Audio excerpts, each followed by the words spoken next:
Debate, Uncut and After Show.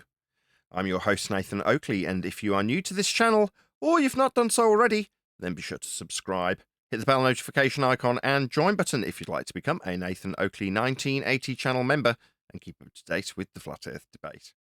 If you'd like to support the channel, there is a super chat that runs alongside each of these shows while they premiere, and there's also a coffee, Patreon, crypto and thanks button in the info box below the video. Speaking of Patreons, I'm going to do a quick shout out to all of you who do support me on Patreon. So, a massive shout of thanks and appreciation to Smith Tools and Purchase, Level Plain Poem, Amish, Vitali Z, Colton James, BG, Survive the Spin, FE Patriot, On the Level, Thomas van der Zander, Gary Hughes, Measured Flat, Chris Wouters, Sea Level Cultist, Mitch Kennedy, Rod, The Name's Burley, Twad Bozzle, Jason Hornsby, Christoph Fournier, Flat Earth Travolta, JMails24, Unimento, M, Iron26, Endless, Golden McKiernan, Retro Bill, Michael Kahn, John Kays, Patrick Gunnels, Banter, Mel B. Styles, Harry Blade, Mobile Max 777, Rob W, Del West Watson, Unbelievable Productions, Blue Ridge Ranger, Abraham Mohammed, Skeptic 936, Texas Mike, Chow Yun Cat, David Wayne Foster, and Dank. So another massive thank you for supporting me on Patreon. Now I will hand over to whoever is in Discord and Google so you can enjoy their dulcet tones while I set up for today's live show.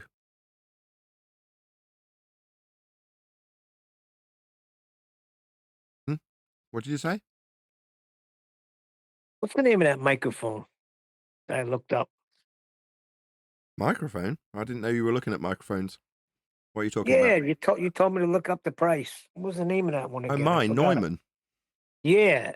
Seems like the Beatles were using them back in the day. Yeah. Yeah, the Beatles used Neumanns along with a load of other people. They're about as famous as it gets in terms of microphones for high-end use in studios. You don't realize it until you hear. It's like when you get a car. So you get a certain brand. Then you start seeing them everywhere. Like with the microphones. Now I'm hearing it everywhere.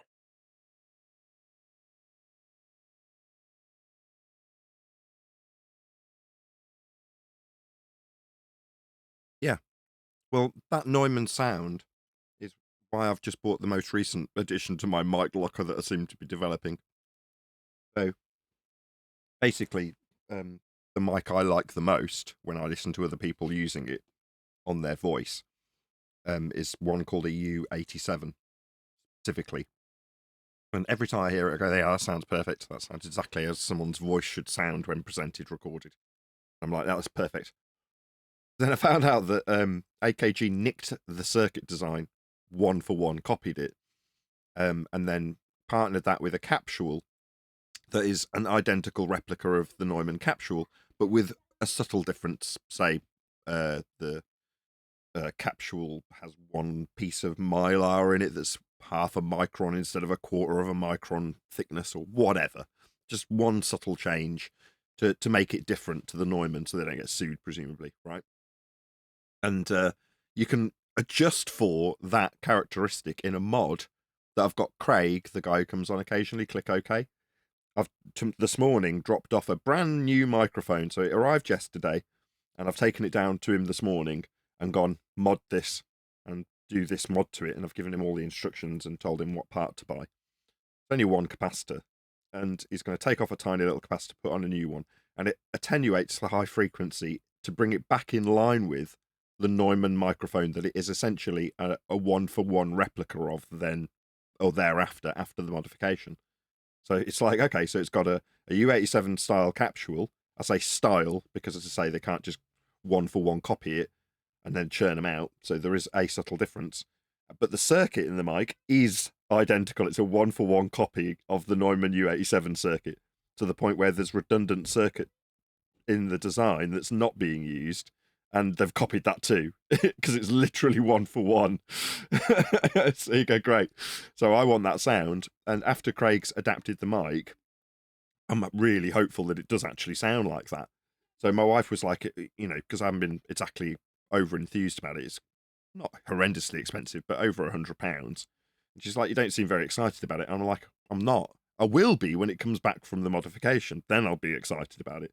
In the meantime, I'm more excited about the mic I bought off a pawnbroker, which still hasn't arrived 10 days later. very annoying watching the tracking going round in Why is that? circles. I don't know, it's just going round in circles between depots. You're like, is it just going to get lost? I don't know. It hasn't turned up. It's going around in circles on the tracking data. Weird, but I don't know.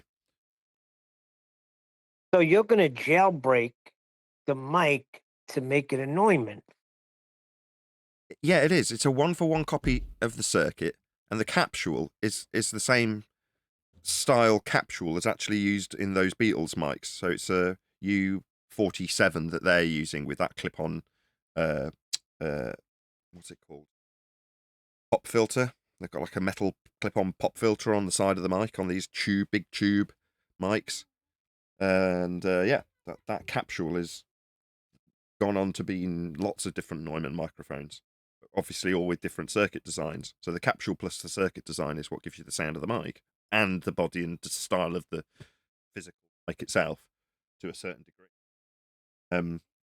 So yeah, with all that in mind, I'm hoping that I can achieve a very similar. And from what I've heard, all the different people that have shown their modifications of these mics, and then before and after, you're like, yeah, it absolutely does make it sound just like a Neumann. To my ears, as close as you could ever want it to be. Good stuff, baby.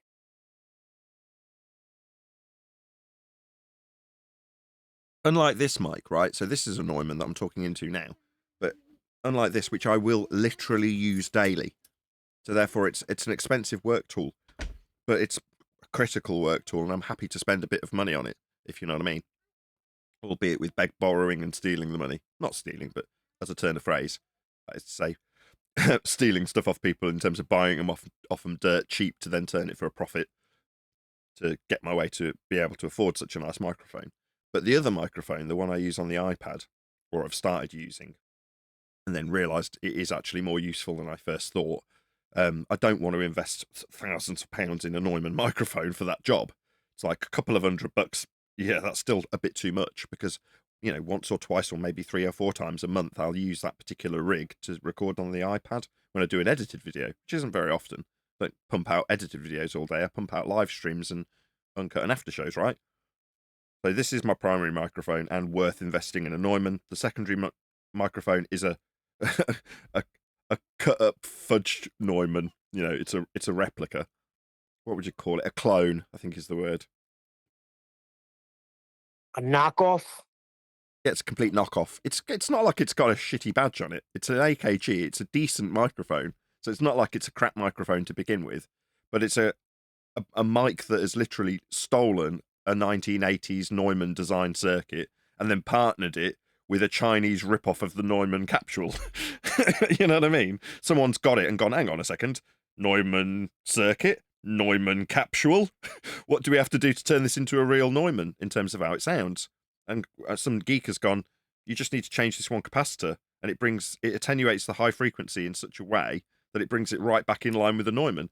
Now, he only did that because someone had coincidentally sent him in the slightly cheaper version than the one I've bought, the one that doesn't have any switchable patterns, and a Neumann U87 at the same time to a tech, and said, just by chance, what would you have to do to make this mic sound like the Neumann you're repairing and cleaning?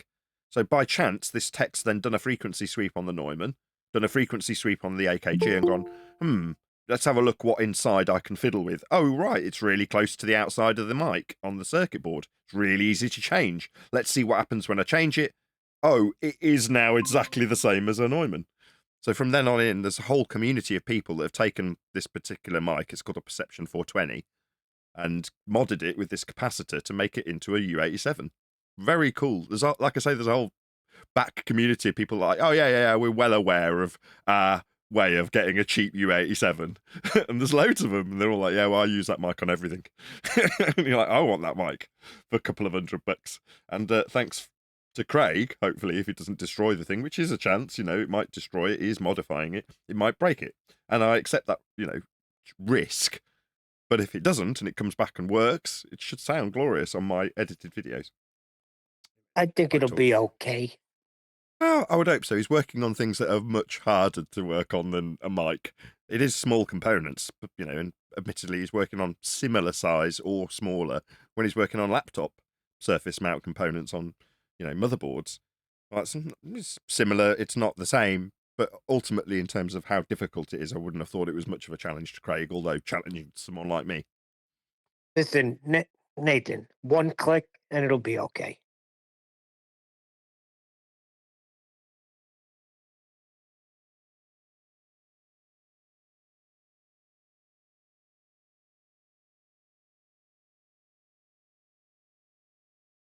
Hope so. I hope so. What's up there, Liam? How's it going? Friday was interesting. I was just thinking about Friday's show. I was going to say something, but I got Nathan talking about mics, and you know what happens then. It was outstanding, Friday's show. Yeah, it was a Was it? great listen. What was Friday's show? From outstanding, you say, as a choke on my pot noodle. What was Right? what was the show? Friday's show was an immediate, excellent beginning because you had two numpties in there using our flat Earth elevation measurements for their ball. So it got off to a very good start.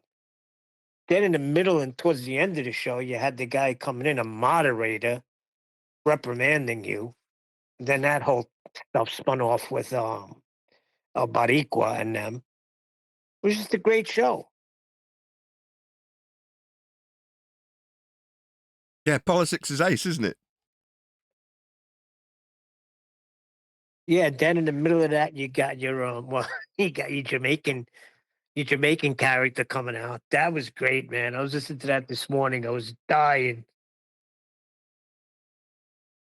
Yeah, there are certain workplaces where the staff are from every country on the earth. So it's usually known as the Star Wars bar. If you're working at the Star Wars bar, you're going to be working with every nationality. That's kind of like politics where anybody's going to walk in. You don't know what you're going to get. Yeah, that's a good comparison. You're right. I like it. I like it when the It Rasta was comes in. great. Keeps me on top of my Rastafarian accent. I grew up around Rastas like that, like big dreadlock bearing, and the women, the big black women in this instance, there was a particular trait that they did that I use to sort of get into character. They'd point stuff out with their lips. Do you know what I'm talking about? If you're in a shop, Yep. No. okay, I can't really do it. I'll have to go on camera to do this, right? It's just It's like you're smooching at somebody, but you're pointing. You're like you're throwing a pointing kiss, but stuff. nobody's You're pointing at stuff with your lips, right? So what you're doing is the item I want is over there, and you go that one. You point it out with your lips. There's no other way I can describe it other than what I've said, and I've done it on camera to show my audience, right, exactly what I mean. Now doing that gets me into character. Will it get you cancelled? Will it get me cancelled? No, I don't. I don't mean any offence by taking on the mannerisms of a certain particular type of person that I grew up around. You know, I, my Sundays were consumed in a church that was all. I've said this before in terms of me being in a sort of minority white community amongst mostly Muslims, right? And one of the other small communities was the black community, about the same size in that particular area of Birmingham. So therefore, when I went to church, most of the congregation were black. In a part of Birmingham where they were also surrounded by Muslims, so you know they kind of stuck out. I kind of stuck out, but I grew up going to a very evangelical church with baptisms and people speaking in tongues, and you know the tambourines and the black people singing on forever and ever, and the church ceremonies that never stop. I grew up with all of that, so Was I there mean no anybody offense when I'm interpreting? taking on a Rastafarian persona just to take the piss out of some Rasta who is an idiot. Because I'm not, doing anything out of love and fond memories of childhood being around that particular type of person. So to stereotype them in good humour, I hope it's taken in good humour. Yeah, even he laughs. Just because If I'm you good hear at him, he's laughing when you do it. it. It's one of them that I know I'm good at doing it. Was Flat Earth ever referenced or mentioned in those times? Or was it Eric Debate the first exposure to the subject you received? For who? For you. Why would you think Eric DeBay was my first introduction? It wasn't Eric DeBay that introduced me to this subject. It was Matt Powerland. Yep. Matt Powland. Oh, sorry, that's what I meant, Matt Powland. But it was never mentioned in the churches when you were growing up, no? No, hell no. No, I got really good biblical stories. So, you know, from teachers who were extremely animated when they were telling the stories. So they all stuck with me. So hold on. You said you in an evangelical church where they were speaking in tongues. Okay, Evangelical. was there? Yes, evangelical. I understand. Was there any interpreter when somebody spoke in tongues? No, I can remember. Well, then they were Well, they were maybe, they were out of bounds. maybe there was. I can't recall. We're talking when I was, you know, before I was even 10 years old. Most of them, Nathan, they have no interpreter. There was only one time in a church where someone got up and started speaking in tongues, and they weren't silenced right away by a great pastor named Pastor Carter Conlon from Times Square Church. And it was right before 9/11. And somebody got up, and right after she was speaking in tongues, somebody interpreted it. That was the only time I ever witnessed that. The hair on your body was standing up. And then a couple of days later, we know what happened. Okay, then. My point is, it's not biblical unless you have somebody interpreting the tongues. Otherwise, you just sound like a bunch of drunkards. When it first happened in Acts of the Apostles, it was called the Day of Pentecost. They were speaking in tongues, but everybody was understanding them in their own language. Yeah, Pentecostal churches. I went to those too. Pentecostal. Yeah. Right. So when they were accused of being drunk in the early morning, they said, "We're not drunk. Everybody here is hearing the wondrous works of God in their native tongue." With people that were just sailors, basically. They didn't speak any other languages, but yet they did that day. Fair enough.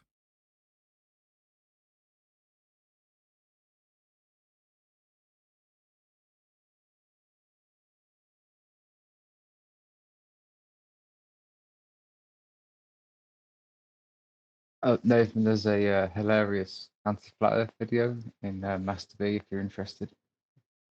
Anti-flat Earth. Gravity. Is this spin gravity compared? No, further up. No, that's what Paula posted. I got to view that later. Oh, the one that You you've... post something, nobody made a comment on it, so. Hey, I see it. I changed a flat earther's mind. That one.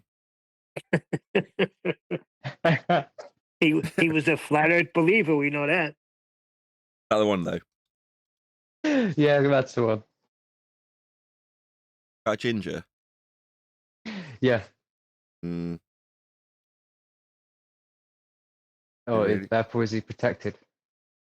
No, definitely not. He's berated and abused, maybe. I think gingers are on about the same level as flat earthers, actually, aren't they? And Nazis and vegans.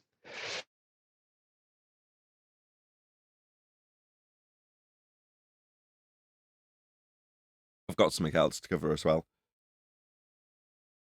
Oldie but a goodie that we've covered previously. What would that be? I don't want to mention it in case this takes up all day, which it might. It's 17 minutes long, which we could easily chew. We could make an entire day's worth of streaming out of this easily.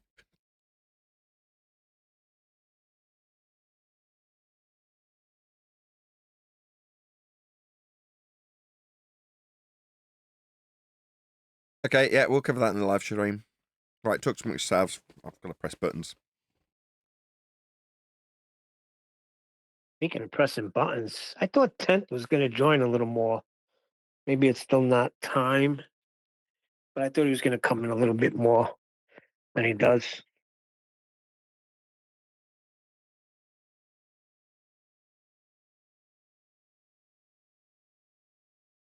Yeah, no, today we're going to learn about, I don't know if you've heard about this, but bottom-up obstruction of boats at the horizon. You ever heard that argument before? Yeah. They're still under the impression that the horizon is Earth curve.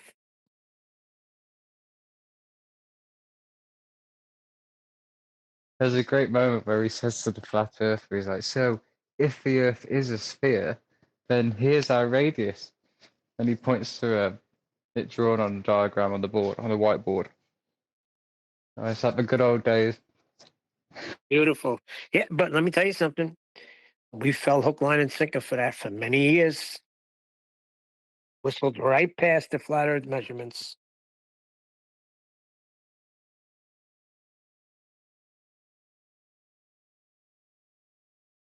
Yeah, the dancing bear. Yeah, I was in politics, and I was in before, and like they're just not getting it. It's like you're speaking to the wall because somebody comes in there and say, "I know a very prominent flat earther, Jiren, who goes to Antarctica and has just changed his belief." So I said, "Listen, it's not a belief. They're not getting it. They're not putting it together." Who's they? The randomers going into politics? People in politics, maybe even some of the people at frequent politics. Well, that's their main platform, like FED is ours. I don't think everybody there gets it.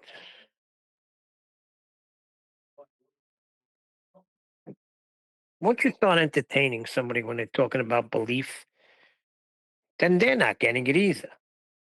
It's like when you know something, there's no longer a belief in it because you know it.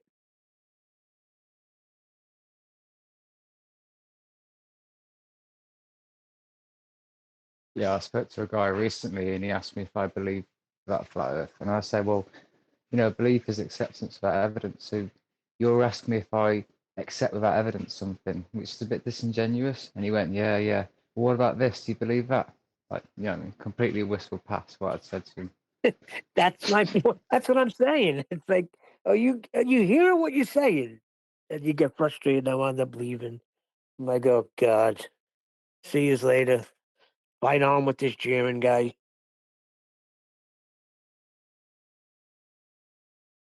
I sent one guy QE's website and he came back to me the next day and he said, yeah, there's some good ideas, but I'm not quite convinced. I thought, bloody hell. That's what you call hopeless. You put hopeless under his name and never go back. If you ain't getting it from QE, then what the heck?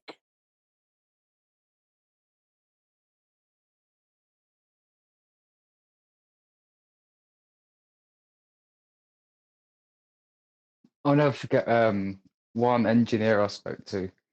Uh, I gave him Nathan's show and how to get there, and I let it lie, so I didn't bring it up, I didn't mention it.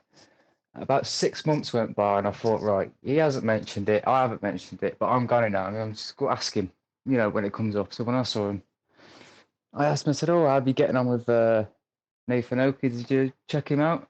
Any videos with the arguments there and the information that's conveyed there? He said, oh, there's some interesting ideas. And that's all he had to say.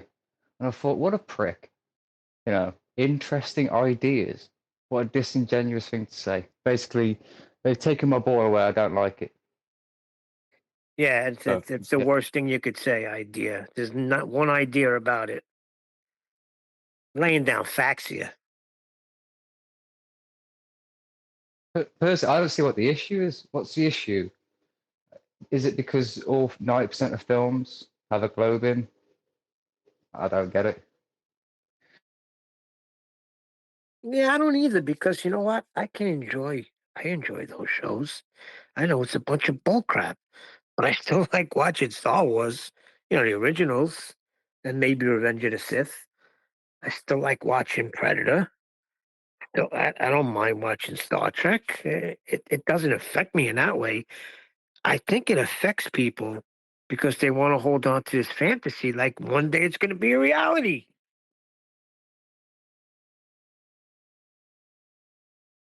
Yeah, but learning that it's not, I don't know. When I was a kid, I had an Anakin Skywalker costume, but I had a Fire and Sand costume. I had Batman costume, Spider-Man. So losing one of those costumes, so all right, no big deal. Yeah, because you're rational. To them, like I said, you knew that was never going to be true. I'm telling you, some of these people, they have ideas that this is really going to happen. We are going to colonize planets, and we're going to do it. That's it. This is a reality. It's not even it's not even up for debate. This is going to take place. And when I you was take around that my away from them, that's when they lose it. Yeah, but they're not going to go there. So I don't get. I was around my grandparents this morning, and they've got some, one of the hundreds of channels on, and it's about space, but it's muted. It's on in the background, and my granddad's pointing it to it, trying to convince me, bring me back to the globe. And I said, Granddad, it's all cartoons. And he looked, and he said, well, that's a bit below the belt. I was like, well, they're all cartoons though. And then he just dropped it. Then he went into the kitchen. I tell you, you're just verifying my point. There's people that do believe that this is going to be a reality. Just like America became a reality, but the difference is, like Nathan says, they were looking beyond the horizon, and they charted new lands. Now their eyesight went up to the stars, where there can be no charting of new lands.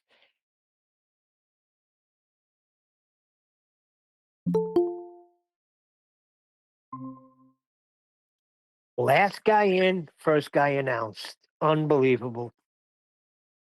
Good afternoon. Good afternoon. Well, a good weekend. It's all been fun. Everyone happy? Why don't you just ask John personally? You had a good weekend, John? You're the only person here it matters to Neil, it seems. I'm glad Neil's worried about me. It's very sweet, Neil. I feel I'm going to turn up the heat on John because I started getting under his skin last week. Calling him teacher's pet like I'm the teacher. Number one, Yep. you realise John is considerably higher educated than I am, right? You know that. If anyone was going to be considered a teacher, it would be John, not me. Not in this scenario, he's not. Yeah, he is. Why would it be any less of the scenario where Many of children have been smarter than the teacher in school, but they were never the teachers.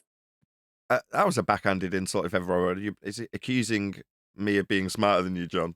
I'd take that as a bit of an insult. I'm lazy. No. I'm saying that I've been in school where I know that the people were smarter than the teacher giving the assignments and the classes, but they weren't the teachers. The teacher was still the teacher. Fair enough. Still sounds like a backhanded compliment to me and a backhanded insult to John, but there we go. Anyway, should we do a bit of housekeeping? I'm still trying to figure out who the teacher and the student in that scenario is. Huey's the teacher. Yeah, I'm happy with that. Huey's everyone's teacher, and nobody would be offended to say that. Correct. Let's do housekeeping. Evidence of a physical geometric sphere edge, a horizon, formerly known as Earth curvature.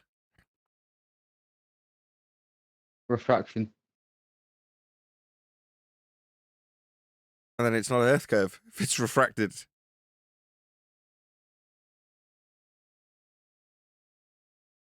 Might have been asking me to answer. Here, a G plus a little bit quiet. I think they are. Turn you up a little bit, G plus. Any evidence of axial rotation of the Earth-based variety?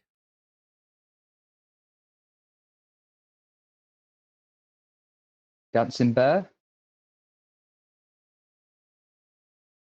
Is the axial rotation assertion the same as the dancing bear that you don't catch assertion? Where's that connection? Well, you'll need a flat plane for it. Oh, you mean, okay, so the assertion of axial rotation when described mathematically requires a horizontal plane of reference to describe it. if you're going to back reference that with Earth, then you'll be describing Earth in that context as a flat plane of reference. Is that what you mean? Yes, and that in itself is a dancing bear. I thought that was very good. Very good, but he made me work for it. He just said dancing bear. Well, if you were as smart as John, you would have picked it up right away. If I was as smart as John, I'd have got there immediately. The dancing bear reference is when you've got an example of this is John's example, by the way, Neil, where you've got two groups of red and blue basketball players, and they're bouncing the ball when the timer starts, and you're asked to pick a side and count how many bounces. That's it. So you have the timer begin, and you start counting the number of bounces from that team. The timer stops, and they says, the person who's doing the test says, "Did you see the dancing bear?" And you go, "What? I was expecting you to ask for a number, and I had 67 going around in my head over and over again. What do you mean, did I see the dancing bear?" And the bear is the bear that walked in and out of the shot between the two groups while you were counting bounces that you did not notice because you weren't attuned to there being a bear. And you go, "Oh, okay." So then they play it you back, the bouncing footage, and you go, "Oh, I see the bear." And they go, "Okay, what colour was the scenery at the start of the scene?" And you look at the freeze frame, because it's at the end of the video, and you go, "Red, like it is now." And they go, "No, it was blue at the beginning of the scene. The whole background lighting circumstance changed through the scene. You just didn't notice it fade from one colour to the other. So you saw the bear, but you didn't see the colour change." And you can go on forever. Yeah? You're not seeing the wood for the trees, in this case, the flat plane for the globe Earth you're asserting with axial rotation. We should know that because it happened to us for years. We whistled right past it. Yeah, currently in politics, their assertions normally come with some sort of distance to something. You're like, stop using our flat Earth measurements. You can't have a distance. Distance is a flat Earth only.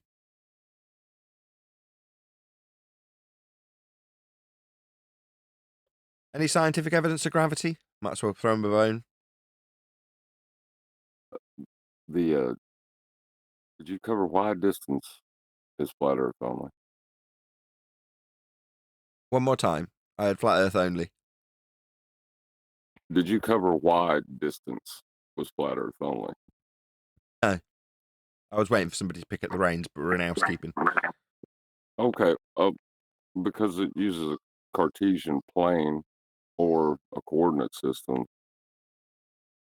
It's a straight line, no curve. It's developed over a flat plane, and that's what we stand atop.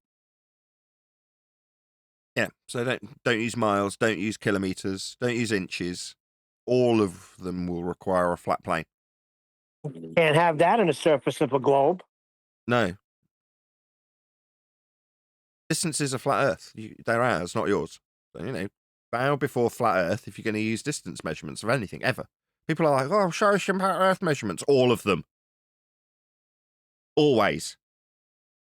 They'll all be flat forevermore because they always were flat and always will be. Yeah, I seen somebody in chat ask you on one of your videos, "Can you give me a flat Earth measurement, please?" I'm like, is this guy even paying attention? Miles next time. Can I give you a flat Earth measurement? Yeah, miles. What miles? Any miles measured ever? Yeah, if we had lived on a sphere, our entire concept of geometry would be completely different. We would not have our understanding that we have today.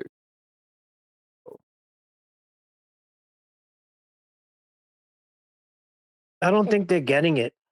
I think what's happening now is they're whistling right past it. I don't know if it's deliberate or the penny's just not dropping for some.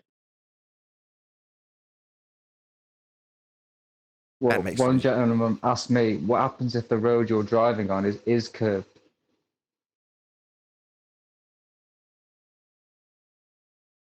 It's called a wanna hill. That's right.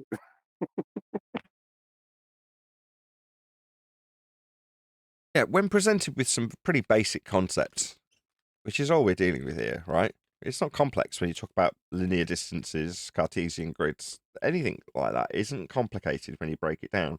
But people who have it broken down for them in the face of their globe earth belief suddenly find the most simple of concepts incredibly complicated. What if I go up and down a hill? Then you go up and down a hill? what's your point? Well, that changes the distance. Yeah. So what you're saying is that when you draw out a line on the map, it's as the crow flies, as they would say, and you match it to the flat scale on the map. Yeah, that's right. Yeah. What, you might walk a bit further because you go up and down a bit. Yeah, that's right. Yeah. That's really interesting. What's that got to do with Earth curve? What, No. Therefore, globe. Well, no, when it comes to what's it got to do with Earth curve, absolutely nothing. It's just flat distances. It does have to do with a topographical plane. Yeah, that's because that's what it is. A topographical plane. And how would we measure the topography? In terms of its height. Or dip, if you talk about valleys. Morning, Usually guys. some form of level is going to be used as a horizontal plane. All measurements Tucker. always. Earth's flat. Do a couple more. Any evidence of the distance to the sun?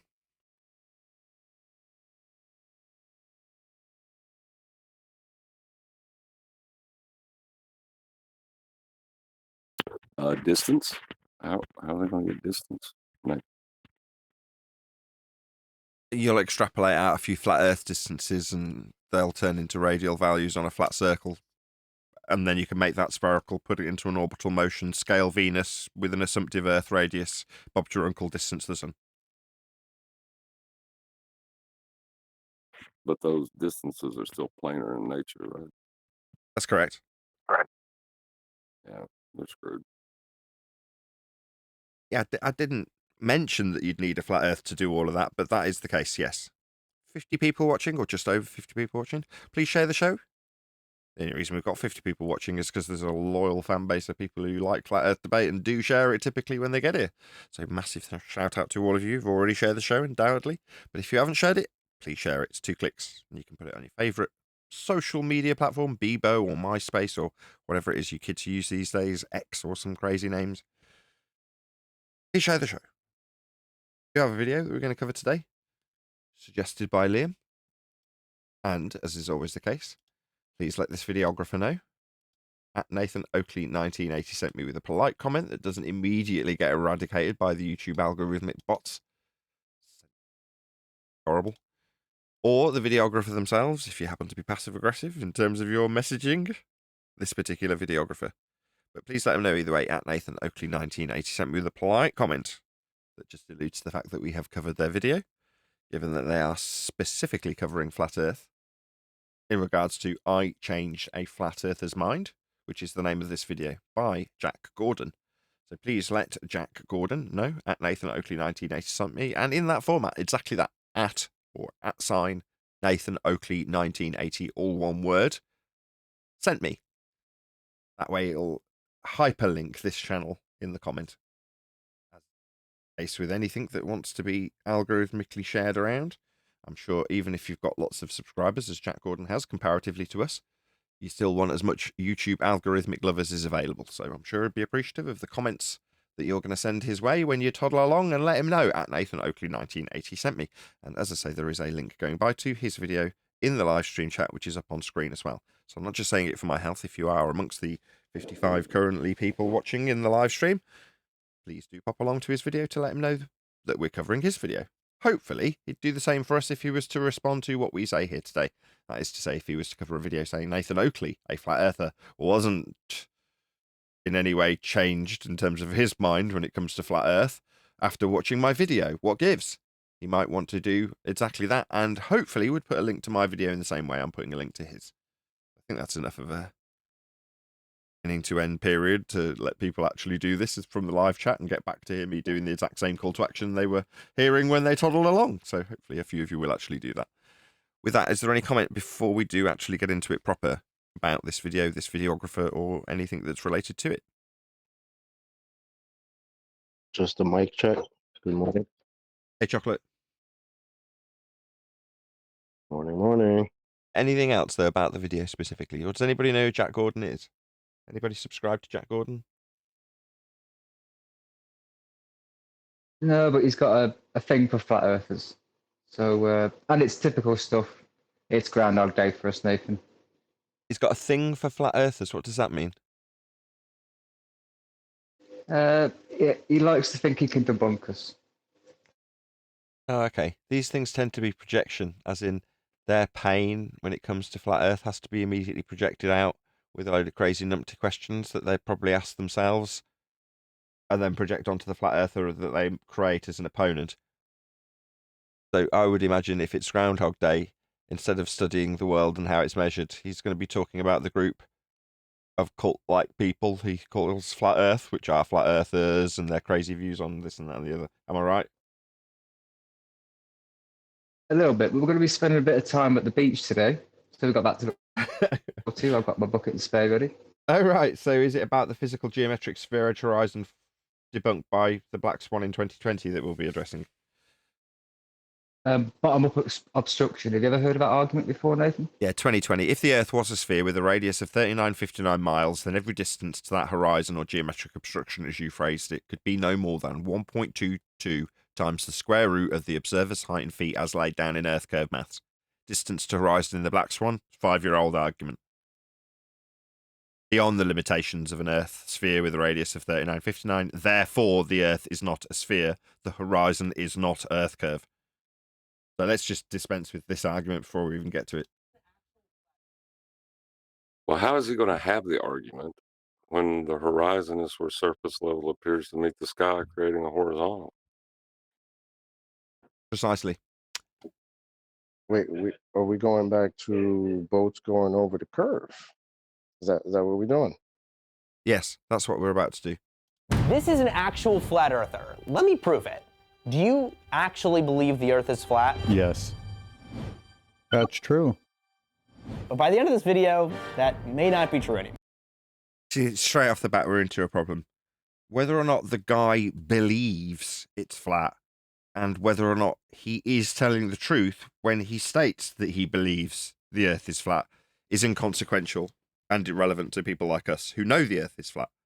What are you going to do? Test me in terms of whether or not I'm lying when I give you out a demonstrable fact about how Earth's measured.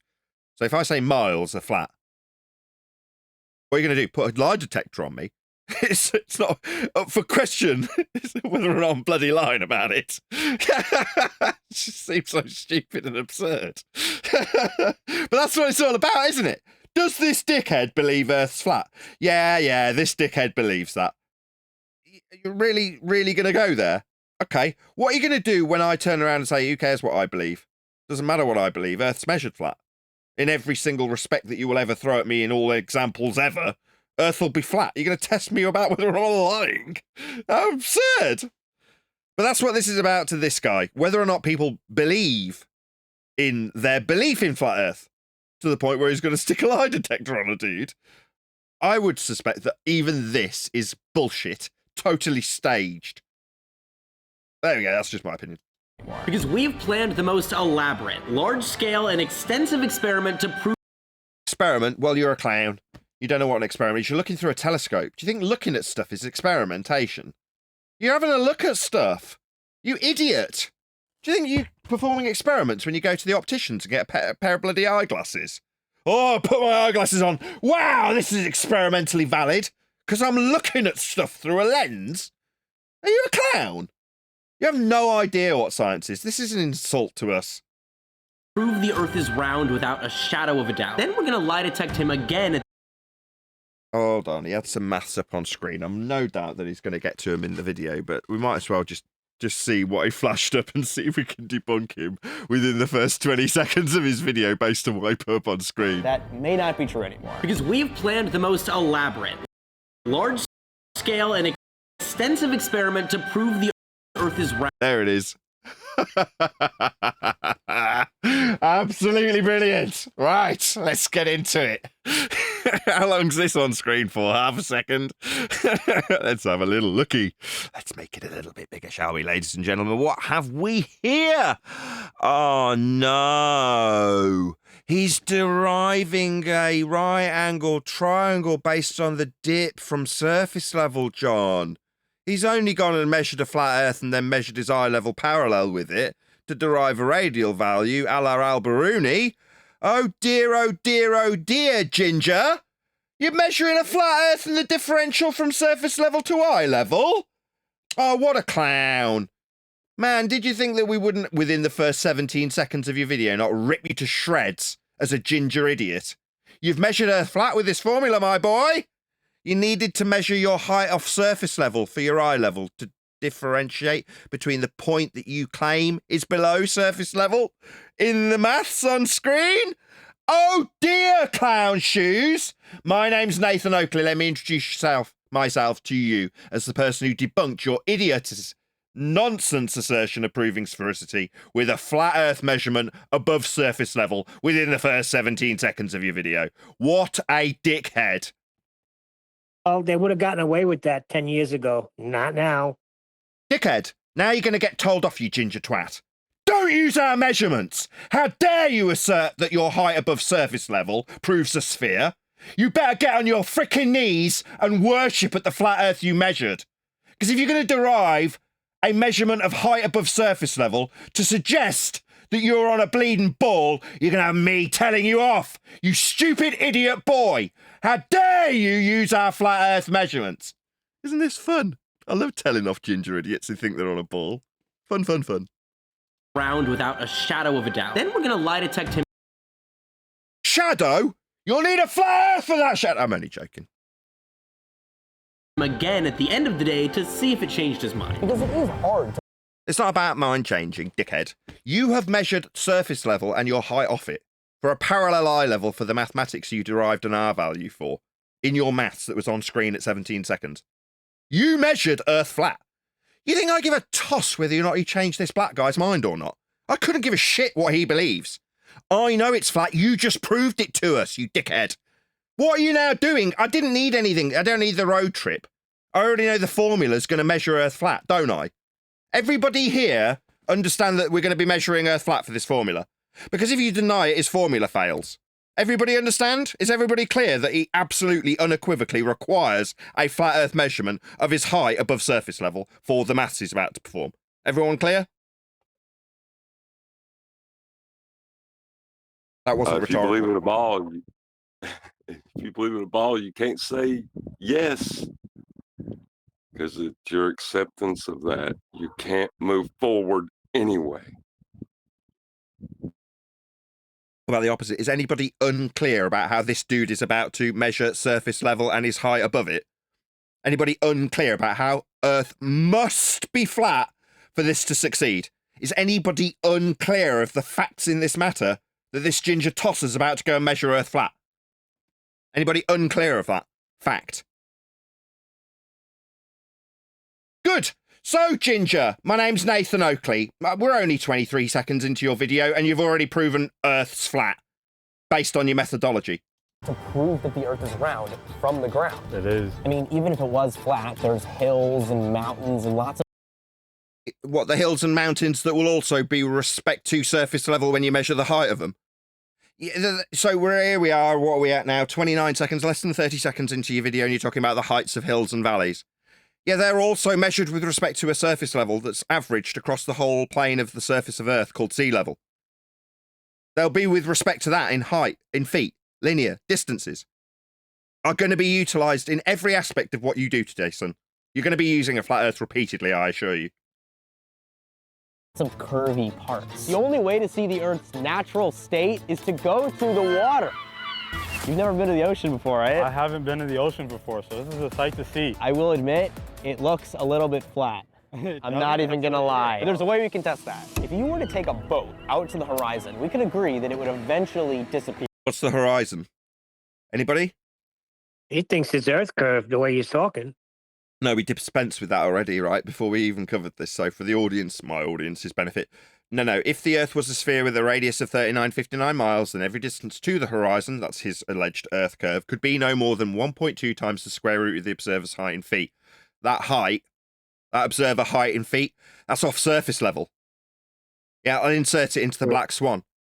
So in the Black Swan modus tollens that utilizes Earth curve maths at 1.22 times the square root of the observer science feet to make the assertion that the horizon is Earth curve below surface level, you still need surface level. You need a flat Earth, and you need to measure your height above it, parallel with it. So you need flat Earth twice. Go ahead. He's unknowingly about to assert paper towel roll Earth, because he literally himself just said, well, it looks flat. Now he's going to tell us all about how a boat is going to go over a curve that only goes one way when he just said it's flat. Paper towel roll Earth, baby. Well, paper towel roll Earth at a single point in the distance they call Earth curve below surface level requires he measure Earth flat with his height above it. Here, right? Yeah, we won't be able to see it Right, anymore. like the boats in Japan, we cannot see from this coast. There's two. Oh my God, you're a retard. Sorry, you think that the reason you can't see boats in Japan is because they've gone behind an Earth curve? No. Let me just break it down for the 100th time in the way that another retard called Dougal had it broken down by Father Ted. This cow, holds up toy cow, is small.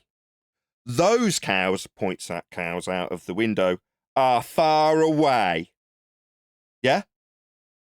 The boats in Japan are so far beyond the angular resolution limit of your eye as it is absurd to even suggest that you'd ever be capable of seeing them. But according to you, because this is the only reason in Earth curve maths things disappear, the Earth curve getting in the way is the only reason you can't see boats in Japan.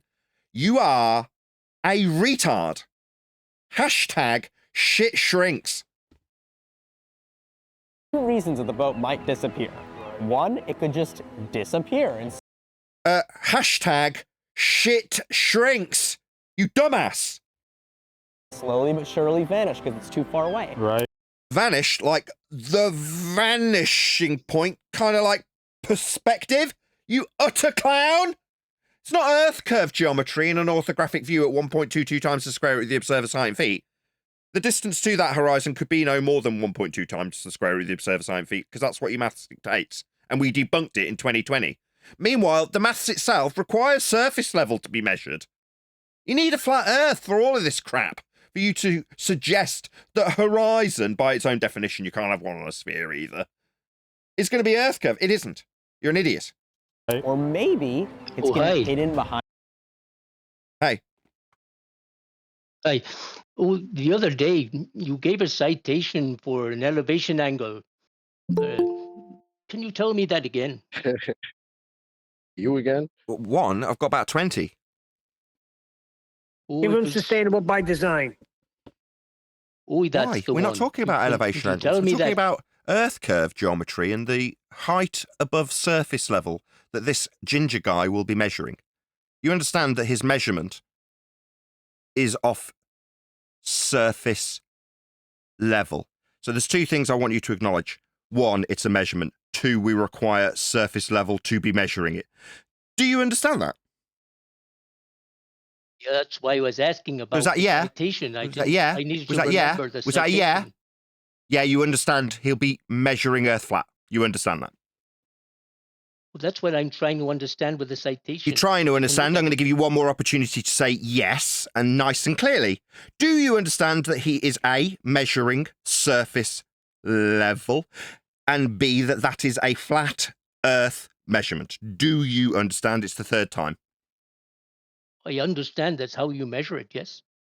Welcome to flat Earth. Earth is measured flat. This ginger guy Okay, but is going to be measuring you have a Earth link. flat. And I don't need you yattering through my conclusion that you've now confirmed as a globe believer. Yes, Hayuka. Earth is measured flat, somebody and this have a guy link will to be the measuring it. It's the citation I second could time look he's at? interrupted me, so I'm not going to feel unjustified in removing this twat from my live stream. You will not talk while I'm talking, Hayuka. Yeah? That's how you get removed. Wanker. Yeah, thank you for confirming that this ginger tosser will be measuring Earth flat to tell people how flat Earth end. Yes, we know, you globe-believing tosspot, you're no better than he. You're an idiot too. But you think that yattering through me about elevation angles when we're discussing how this ginger muppet is measuring Earth flat with his surface level and height above it.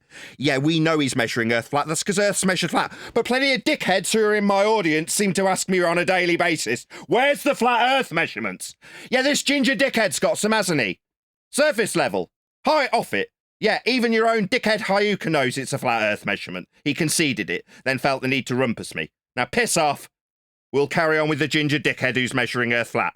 The Earth's curvature. And in that case, the curvature would actually start to obstruct the view of the boat so that it would disappear bottom first, and then the middle would disappear, and then the top would disappear. So to be free and flexible and creative was really... Ads. if we were to see that, it would be very strong evidence of a round Earth, you could say, if we saw that. That would No, you couldn't. Evidence means proof.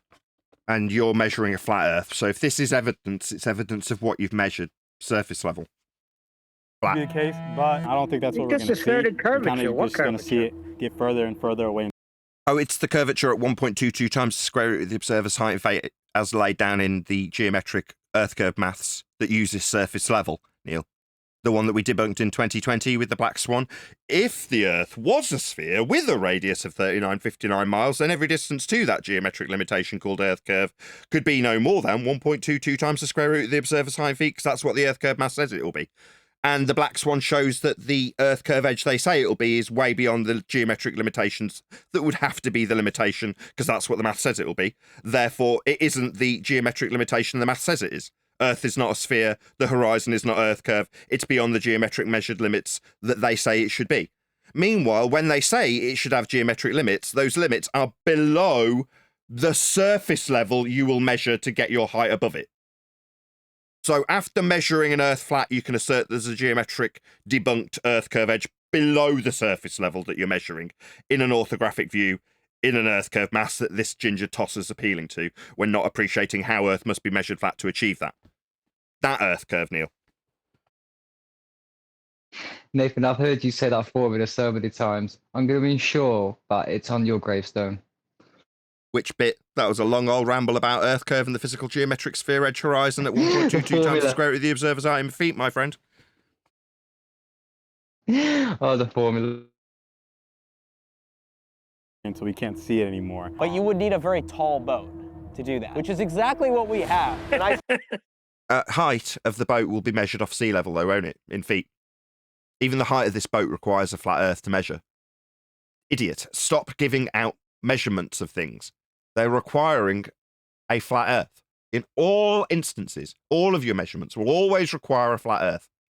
stuck my friends on it. Ew, the poop deck is stinky. Ew. Boys, can you wave at us real quick? Hey, hi Jack. Hi Sebit. These are my friends Colin and Josh, and this is Captain Matt. Have you ever done anything like this before? No, first time. So I've been out here. Anything like what? Context much? What, taking 3 young lads out to sea? Oh dear. Here, but not on a mission like this. We've actually got a bunch of telescopes On a mission? Does he not know it's an experiment? Missionary, you said. over here that are recording and that we can look through to make sure that we can see the boat the entire time. Hold on a minute. Is one of them infrared? Because if it is, this is definitely an experiment. I mean, that basically makes it science. They've got multiple telescopes. My God, it's definitely science. Before we even get started, the audience is probably wondering how you actually became a flat earther. No, literally none of us gave two tiniest of shites about it. Did anybody here care why this guy became a flat earther in his belief? Anybody? No. Not even a little bit. Nobody gives a shit, Ginger. Because we already know Earth's flat in this particular discussion forum. We know it's flat. And what we're currently doing is taking every word you say and turning it back into the flat Earth proof that it already was. You just hadn't noticed because you're dumb. I think my process into becoming a flat earther is just like being curious, being open to other ideas, even if they do sound crazy. I'm not gonna shoot them down immediately. I will admit that I haven't gone a lot into the science. Growing up in Omaha, I don't know, I didn't. Sorry, it's about being open to stuff and being able to believe stuff, and you haven't gone much into the science. That's your standard, is it? Shite. I couldn't care less. We know Earth's flat, that's how it's measured. Now, dude, you now know that. Yeah? What's the measurement, you might ask? All of them. Any measurement with respect to Earth will all be flat. There is no exception. So any of them, pick one. Now you know too, don't you, dum-dum? Talking to the black guy, not the ginger guy. You know it's flat now too, don't you? The measurements of Earth are flat. His assertions that he had up at 17 seconds on this video. Required surface level. It's right there in the maths labelled. It's called surface level. It's level. That's the bit you'll measure for your height thereof. Above it. Didn't really travel a lot, and so that's kind of my looking left, right, up, and down, and kind of seeing. Those are flat Earth only. Up and down, you'll need a flat Earth for those. That I don't see a curve. Guys, we are like really getting off the coast right now. I would say we're still only about like 500 feet or so. 500 feet off the coast is a flat Earth distance. That's linear. Don't use feet, don't use miles, don't use flat Earth measurements. It's an outrage. You're only 500 feet off the shore and you're already proving Earth's flat. Feet? That's linear distance. Flat. Keep it like in this, on this course. Josh, say yard. Yard. Say yard. Yar, it's flat, me mateys. I look like Mickey Mouse. Dude, wait, these waves are huge. You know what else is huge? Bloop.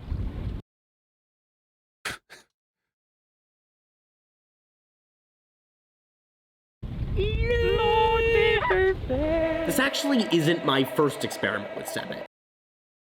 This isn't an experiment at all, Ginger. Are you an idiot? We tried taking a weather balloon into space and live streaming what the That's not an experiment either. You're an idiot. camera on the balloon saw into a VR headset that Sebit wore on the ground a couple of years ago. So this guy's the same guy, so he's just a stooge. Yeah? Some random stooge that you use in your flat Earth videos. Didn't see any curve in that video, and so just like.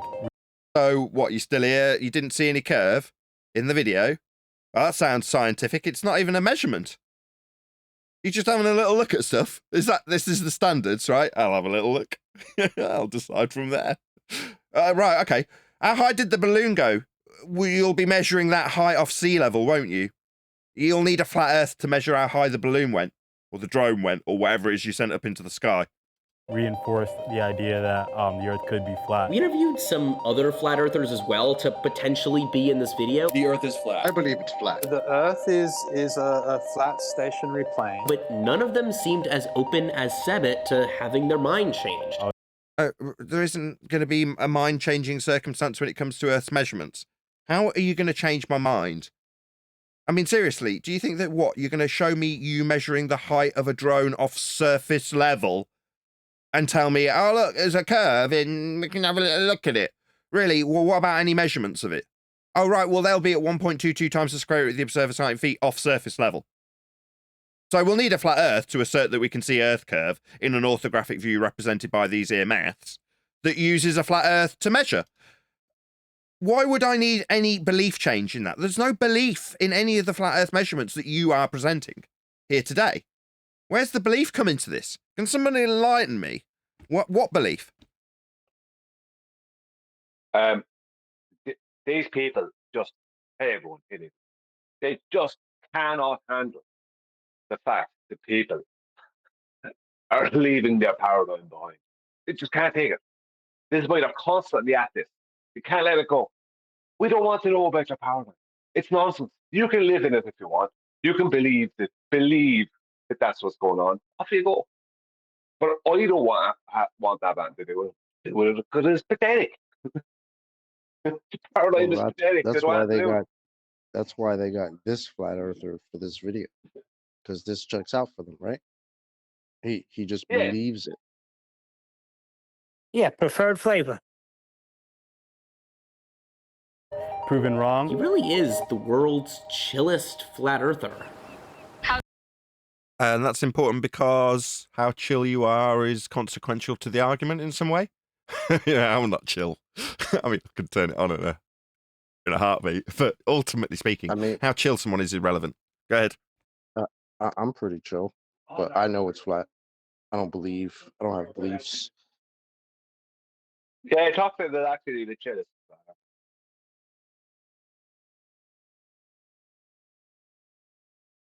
How's everything going for you guys? It's great. We're about to eat lunchly. Amazing. All right. See you guys. Thank you. Okay, I got lunch. Lee! Lunch Lee! Is that all you packed? No. Lunchleys? Are those the, like, crap thing that were, like, copying Lunchables by Logan Paul or something? Aren't they designed for, like, pre-high school kids? What the hell? This is serious. No. I got Prime too. Don't worry. Said it had He's got Lunchables and Prime. Okay. previously told me over the phone that if we were gonna do this, one thing that would really convince him is if Nathan, I'll the have you- boat disappearing behind the horizon. You'll have me know That's Prime's. heliocentric fine cuisine. That's, yeah. I really don't know what to say. He's got his school dinner with him. Very good. Horizon perfectly lined up with the math of exactly how far it should have to go if the Earth was round for No. Like in your diagram, right? In your diagram, your mathematics is, for a start, in orthographic. So, according to your mathematics, if we're to believe it, we're looking at the sides of our own heads when performing that maths that utilises surface level. for it to disappear. Actually did do the... Ed? Just a second. No, it can't match that because within your paradigm and the mathematics for your paradigm, it is a consistently refractive position that will never match that. And the reason it's claimed to be a consistently refractive, it's not refractive, right? It's single medium non-refractive. But the point is, the reason it's claimed to be constantly refracted is because it doesn't match your geometry. It moves it out. And to refract it, you'd have to change the very radius that you're trying to prove. But according to Flat Earth Charles' math, they don't need that radius value. Yeah, they don't need that. Yeah, he's a liar. math for you so that you would know based on the curvature of the Earth, what people are saying is the curvature of the Earth, how far away that the boat would have to get. So do you remember the Pythagorean? Right, how far away? That would be a distance in a Cartesian system in miles that are linear. They're flat Earth distances. So you're asking the guy, how far in flat Earth units will the boat have to be before it disappears below the surface level I've measured in terms of my height above the surface level?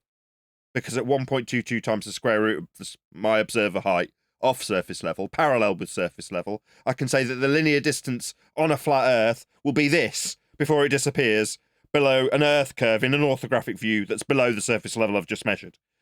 That's what you are doing. Pythagorean theorem? A little bit. Second. Good. Sorry. He's about to reference the Pythagorean theorem, which means that he's referencing geometry. He's using the horizon as a geometric point of tangency or goal.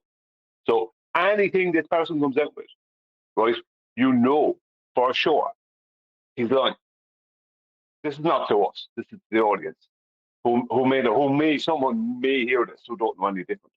Because the horizon will never and does never match the geometry of a globe as per its distance. It never happens. And that's why they must claim that their geometric edge horizon, not an horizon, has to be constantly refracted by made up non-refraction, the same refraction that happens in a single medium, and that refraction is based on them actually seeing the horizon at a distance that matches the geometry of the globe that you can't see because it's constantly refracted. Do you know what I mean? So if he says, well, we've got the, yeah, exactly. We've got it, it matches the globe. No, you're outright lying. And that's from someone who people here know you are because we know the situation. So if this person's directly lying to the audience, if he says that... We've got it. Don't reiterate it too many times in case he doesn't. We pretty much know he will, but we'll just do it when he does. He doesn't. That's all he's going to do. I know it is, but when he actually does it, let's ridicule and mock him and say he's a liar when he asserts that he's calculated out by way of looking at the horizon with telescopes a geometric limitation at 1.22 times the square root of the observer's height in feet. As you say, he'll have to be lying if he says that. We know why. You've explained why, but let's just not labour it just yet. I've just done it on your behalf. Your cousin. My cousin? Yeah, because you're white knighting farm. I assure you there's no ginger in my family Don't genes. get bored about my baller cousin. Yeah, theorem is something we all learned in 8th grade, but it's something that we can apply when thinking about horizon lines. A squared plus B squared equals C squared. So this circle is the Earth, if the Earth was round. Right. Right. Yeah, when we look at the side of our own heads from space, no, I'm thinking no. That's the center. This When do we see that? would be us, and this H is for height. So Oh, really? Height? What, off surface level? Yeah, we know. this would be 6 feet off the ground, because this Well, then you'll need a flat Earth to be 6 feet above it, because that's 6 feet off surface level. is approximately 6 feet above sea level. So Sea level, welcome to flat Earth. Dickhead, 4 minutes in. You're using sea level then? Yeah, you won't be having a sea level on a curved surface. It's just never going to happen. You can't have a curved surface, if I could say it, that gives you a sea level. Hello? Your heights are going to be off a flat Earth. Yeah, we already know. We'd kind of gone through that before you got to this point, though, hadn't we? Yeah, we know. Yeah, if you do make a response, Ginger, Nathan Oakley's the name. If you don't mind putting my title in the video, at Nathan Oakley 1980. Yeah, we get horrendously censored because we know how you shitheads use flat Earth measurements. And we point it out. You just use them and then say that the height off sea level is going to give you a globe differential when you measure 1.22 times the square root of the observer's height in feet off sea level. No, mate. No, what we say is don't use our measurements. But if you do happen to make a response video where we highlight how flat Earth you measured it, it'd be nice to have a link to my video. Thanks a bunch. that's roughly 6 feet. This D is how far away we can see. This is the horizon, okay? This is R, the radius of the Earth, R, the radius of the Earth, plus our height, and D, the distance. That makes a right triangle. Does that Really? That's very, very, very interesting. Talking amongst yourselves for a moment. A right triangle? Oh, dear. Moving to the centre of Earth, Neil.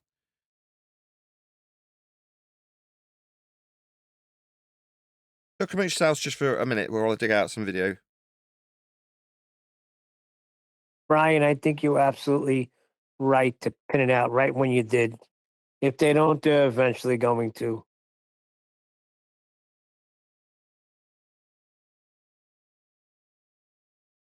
I hope you like it. Bon appétit. I'm here with Hannah Fry, and we are in front of the Shard. Bronze astrolabe. Okay, so let's say you've got the Earth like this. My circle drawing isn't, it's been a while. That is... Absolutely That terrible. is oblate. I'll give you that. Hey, Ginger. Does this seem familiar? Yeah? Let's just go through the maths you rushed through in the last 20 seconds without making explicitly clear what you did when you got H. I mean, the scale is about to go very wrong. Okay, so say you've got a mountain here. Yep. Or the Shard. Gotcha. Okay. Now, the centre of the Earth is right about here. Yep. So, this, I'm just going to assume the Earth is spherical for a moment here. I'm okay with so that. So this is what you want, right? You want the radius of the Earth there. Okay. Now, if you draw yourself a nice right angle triangle here. So this is you looking at the horizon, Exactly. which is tangent to the surface of the Earth. Exactly. Pretty much like the Ginger guy said. We're just slowing things down a little bit so we understand what we're doing, right? Exactly Gotcha. right. Then you can make this right angle triangle that goes through the top of that mountain. Yep. Now, this angle here is something that you can measure, right? It's the angle. Oh, gotcha. So we're going to measure compared to the horizon. So looking straight out would be this direction. Yep. And then we're going to... Sorry, straight out, as in parallel with surface level. Well, straight out, yeah, you definitely need sea level to be parallel with that. So strike one is where we need a straight out eye level. Eye level, you say? Parallel with surface level, that's correct. Yeah, that's how this maths functions. We're going to measure how far down to there. Exactly. But that's a right angle. Oh, like a dip angle. Like with respect to your observer height off surface level. Yeah, I see. So it's an angle with respect to the parallel eye level with surface level. There's quite a few flat Earth prerequisites in this maths. What was it you said, love? We'll assume Earth's a sphere? No, love, you're definitely not doing that. You're definitely utilising flat Earth prerequisites when you look out. Yep. So the difference will give us that little angle in there. Yeah, or effectively. Yeah, angle with respect to eye level off a surface level that's flat. Yeah, It will, yeah. You'll definitely need a flat Earth for this. The Ginger Kid was pretty hasty in going through this, but it's nice that we can slow these things down and go through them in detail. It gives you this angle in here as well. and because that angle there, if that You'll need a flat Earth for that. was Let's call it C. Call it C. C, Yeah, you're looking at then it. that there is C, yeah, we'll call C a flat Earth prerequisite. Yeah. C. Yeah, perfect. Gotcha. Now, this is a right angle triangle, right? So this distance here, can I have another colour pen? Yeah, sure. Let's go purple. Beautiful. Just out of interest, how often do we get to see the side of our own head up a mountain? This orthographic representation of the world mathematically. Do we get to see this side of our own head view? Oh, we don't. Oh, it's just a way of mathematicizing out the perspective view that we get that this dickhead didn't understand earlier when he asked about Japanese boats. Well, hopefully we're making it all clear that we're in an orthographic view that eradicates perspective. Okay, so R is what we want. We want to get R. Do we now? But this... Why do we want to get R, love? Didn't you automatically tell us at the beginning of this process that you already assumed Earth was a sphere? You've already assumed your outcome, have you not? And then gone forward to measure flat Earth prerequisites in several instances. This here is also R, up to there is R. Yep. And this here, let's call it H. H. So now you've got a right angle triangle. And now we're getting to the nitty-gritty, right? Our observer height. Okay, yeah. I mean, we could just drop a tape measure, right? One side is R plus H. Yep. And you've got an angle that you can measure. And the other side is R. So it's really simple, right? It's just cos C equals R over R plus H. We measure C. Yep. We need to know H. To give us R. We get R. Yeah. So H, what's that? Observer height is absolutely critical then. We'll need H then. We'll need our height off the surface level then, will we? I see. Critically important that it's parallel with this eye level up here that we also need because we're getting an angle from it, a depression angle, to the horizon. Okay, so we're all clear how much flat Earth we need, are we? Okay, so let's carry on. Yeah, so we do need to know the height of the shard. Okay. But that's okay, because I can just look it up. Whoa. Al Bruni did not look it up. Like, he used a mountain. Yeah. And it must have calculated the height of the mountain. Yeah. Which is in your book. Yeah, I mean, you can use triangles again to calculate the height of the mountain, but I don't want to be here all day. No, we're going to do that. I didn't handcraft this to look up the height on Wikipedia. No, we want to measure. If we're talking about Earth and we want to be accurate, I mean, we're not going to look up things on Wikipedia. We're going to measure them for brevity. Right, Okay. so break down these triangles for us. Here we go. All right, so you want the height, you want to work out the height of the shard as well? Yeah. Okay, all right. And we're doing the whole thing. Okay, fine. Right, so here's the shard then. I grew a beard for this and everything. And a very impressive one it is too. Okay, Thank so you. here's the Going height. old school.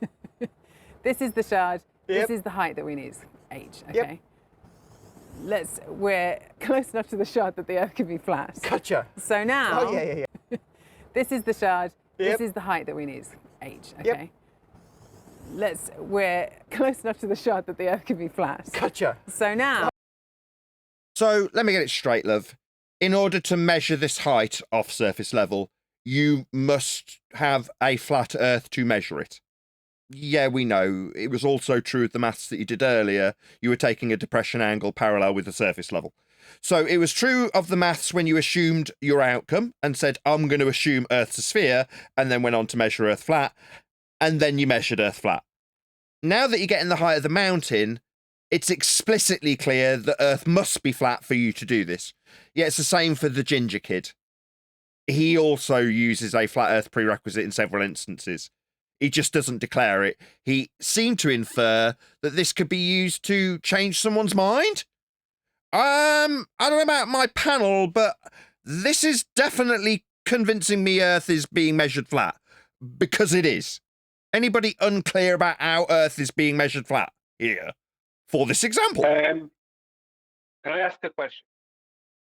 You could just go along with me and say yes first, but go on. Well, I can't because I'm not sure yet.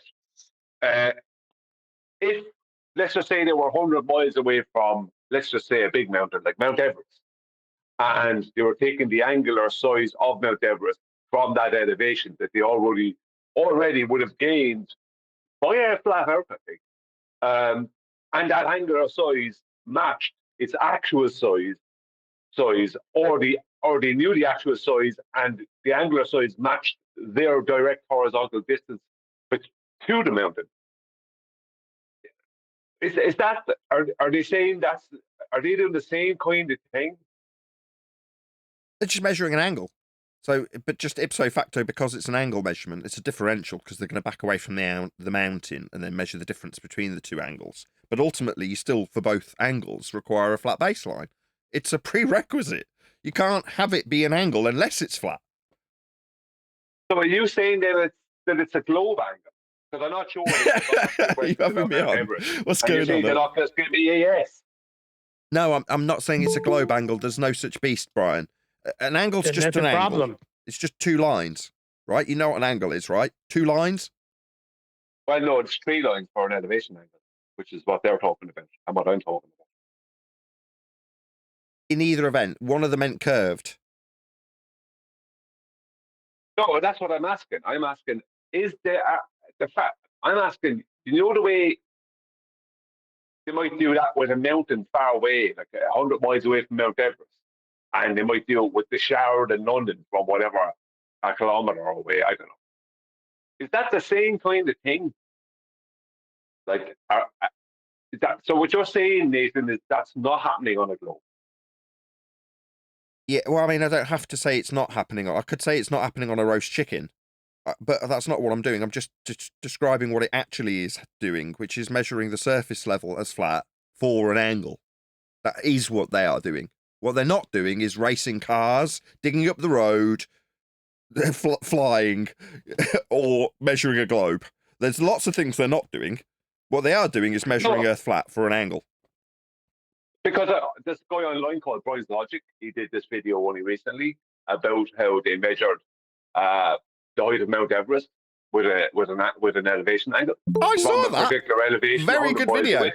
I saw that. I was recommended it. I was recommended it by a guy called Brian.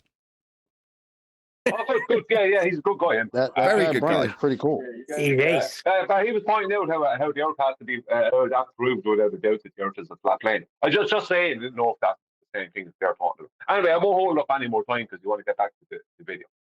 That makes sense so far? I'm following. So then if you just plug in all the numbers, The distance equals out to 15,837.67 feet.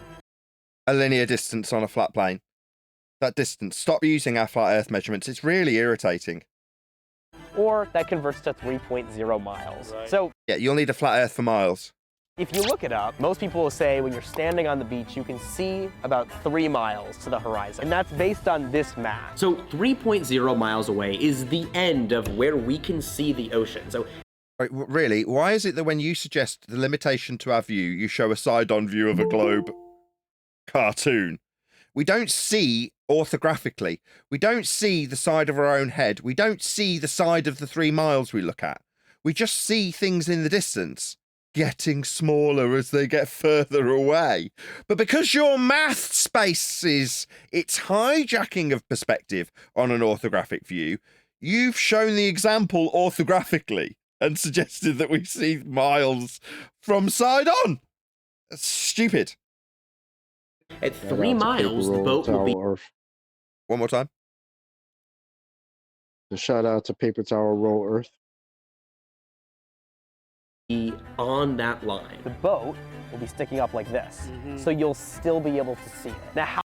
No, in your diagram, you're seeing the boat and the side of your own head at the same time. You know, that's never going to happen. What you're showing is mathematically impossible, but ultimately still utilizes measurements. Height off surface level. How much farther does it have to go? Linear distance on a flat plane. Stop asking about distances. They're flat. It's enraging. Before it disappears completely behind the horizon. There's only one answer from this guy. The black guy just needs to say, no, that proves Earth's flat. We're measuring distances and they're linear. They have to be flat. We can't assert distances unless it's flat. The cabin part of the sailboat comes up exactly 5.5 feet off the water. So off a plane, off a flat Earth. That's height off sea level. At 3.0 miles, it will still... A linear distance on a flat plane. Stop it! ...will be fully visible. It's only after this point that the horizon line will start covering the bottom of it. You plug in all No. You've got a diffraction limit. Again, hashtag shit shrinks. Boring my audience with diffraction limits isn't my concern because I'm not making it as a positive claim. I shouldn't have to. Right, we've debunked this crap in 2020. The numbers again, and in this case, you get 15,163.42 feet or 2.87 miles. So over the next 2.87 miles. No. We're not seeing a side view of miles increasing. This is idiotic also. This is not your eye line. My eye line comes from my eye. I don't see the side of my own frickin' head and label it eye line. Are you an idiot? You never get an eye line that is from outer space looking at the side of your head and 3 miles of an Earth in an orthographic view that's basically a cartoon view. Further to that, this assertion that we've got an Earth in a sky vacuum with stars behind is a second law of thermodynamics violation. All of these clouds, which are representative of the high-pressure gas systems that we're all enjoying breathing, would vacate into this black area, which would be 10 to the minus 17 torr vacuum, according to your paradigm. Now, this is crap. It's just a cartoon. But either way, it's still representative of your religious belief in a sky vacuum-based Earth with a high-pressure system directly next to a vacuum. Utterly absurd. Not the way we see things. Definitely not our eye line. It should disappear bottom first until at the end of the 2.87. Should it disappear bottom up? No, it will disappear based on the laws of perspective. Miles, the whole cabin of the boat will be gone. So in total, 3.0 plus 2.87 miles is in an orthographic representation that's using distances that are flat only. A total of 5.87 miles out. A flat linear distance. Stop using our flat Earth measurements. It's so infuriating. That the boat has to go for the entire cabin to fully disappear in the lens of the telescope. The lens? Oh, really? So it has something to do with the lens of the telescope then? Yeah, you calculate that with the Rayleigh criterion. It's called a diffraction limit.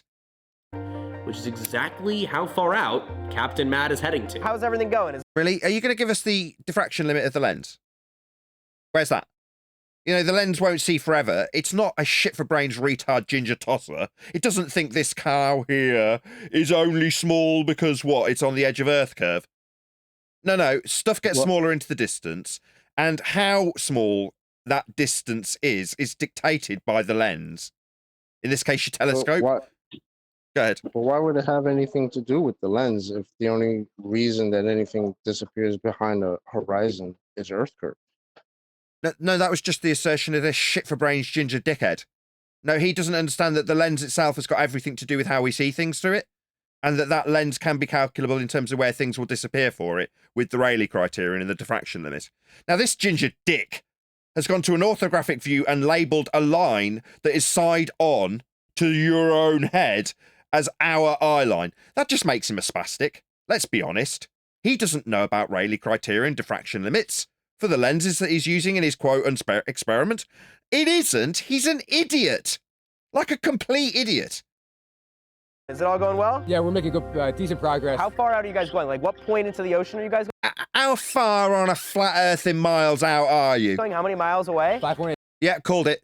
That's how far. Yeah, that'll be a flat Earth distance that your captain's giving you there, son. You stupid retard. We're going straight off the beach. 5.87, guys. Miles on a flat plane, smug twat. 5.87. That them? Yeah, those would be the 5.87 miles on a flat Earth that you're describing. You stupid idiots. Go ahead, whoever that was. I got a question. If you were to fly your plane out at the exact same spot the boat is at, I guarantee the elevation would be the same. Yeah. Okay. No, the plane would be higher. What are you talking about? No, the elevation from where you're standing at to the 5.8 miles away, I guarantee the elevation is the same for both people. 10 miles away. I don't really understand what you're saying, but we'll move on. If you fly a plane past it and right at the point where the boat is, and say the plane's 20,000 feet in the air, it'll be 20,000 feet in the air way back where the guy's viewing it from. Yeah, the plane will be far away as well. Okay. Fair enough, Neil. 101 people watching. Please share the show if you haven't done so already. I think that's them. Josh has got something to say. All right, so if the bottom of the boat disappears, then guess what? The Earth is Not flat. And if the bottom of the boat doesn't disappear, the Earth is Flat. Wait, are you sure the Earth is not Flat. I'm pretty sure the Earth is. Sorry. Are these guys like mentally impaired? Is this like No. take the Yes. No, but take if you understood my question, you would don't understand want what to I'm be saying. too harsh on them. If this is like, no, well, you know, it's a sponsored video and we take the spastics out on the boat, then, you know, this is fair enough. You know, they can do anything really, can't they? The mentally handicapped. Bless them. You're getting a day out, lads. It's good for you. Not flat. Oh, they're so sweet. Tell me that wasn't a fun. Oh, you guys. Bless them. It's so cute how they've literally been convinced that to see a boat disappear bottom up, that means it's curved. And if that same effect doesn't happen, that means it's flat. What if those two things happen to the same boat on different days? Which one does it prove then? What if the cow gets really small in the distance? Is that Earth curve? That cow's really small. Oh look, it's almost it's gone. It's gone. Must be Earth curve. This woman's walking away from me. She's getting smaller and smaller as she turns her back on me. Oh no, she's gone. She's disappeared. Must be Earth curve. Yeah, we probably You could prove with elevation. shouldn't annoy Captain Matt too much. Let's let him lock in. It's also at this point I should probably tell you about the second part of the experiment. Yeah. Because if No, this isn't an experiment. And I'm going to take this opportunity, given it's the third time you've said it incorrectly, to explain to my audience what an experiment is. An experiment is the actualization of a hypothesis. A hypothesis is a scientific prediction. It predicts the cause of an observed phenomena. That is to say, something occurring in nature gets observed, and then you, the researcher, says, I wonder what caused that. You then formulate a prediction of what you think will cause it. You then go forth to vary that thing you think will cause it and see if it causes it or not. In the process of varying that thing you think will cause the effect you are studying, that's an experiment. Variation and manipulation of a presumed cause of an effect you observed in nature, otherwise known as hypothesis actualization. That is an experiment. You are a clown. This is looking at stuff. If the boat disappears bottom first, that's one thing. But it would be even crazier if we could increase our height off sea level? Get a little higher. Yeah, like the chick explained earlier, you're measuring a depression angle. Yeah? That's what this is, a depression angle with respect to a planar surface. The depression angle comes from a plane at the eye level. Are you getting this down, Ginger?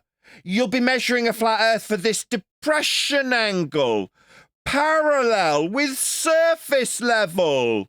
Something this globe in cartoon format and violating the second law of thermodynamics does not and will never have. You will need a flat Earth for this. And then see the bottom of the boat again, because we're seeing over the Earth's curvature, and then see the horizon line move further back, which is why we have this building. So we've rented out the room on the top right floor.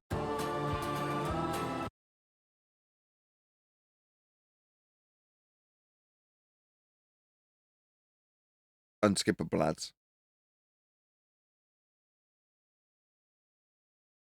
Bottom of the boat is gone, behind the horizon. We're gonna call them and tell them to stop moving the boat completely. And then we're gonna go up to the top floor of the building and look out at the boat again with the telescope. And Well, which bit is the experiment? Is it the looking through? Is this guy doing the experiment? Is this the experiment bit?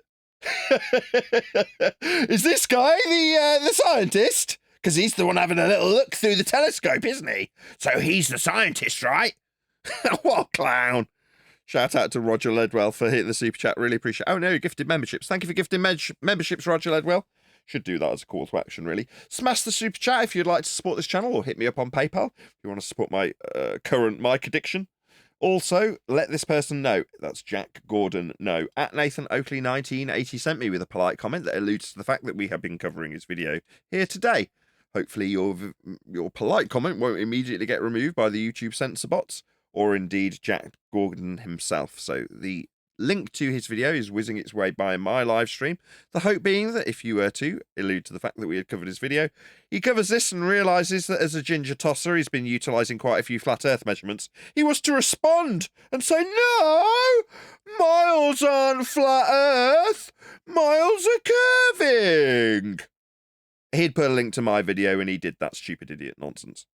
From the elevated height, we should be able to see over the curvature of the Earth and see the entirety of the boat again. Seb, but we've spent so much money on this video. Do you think people should...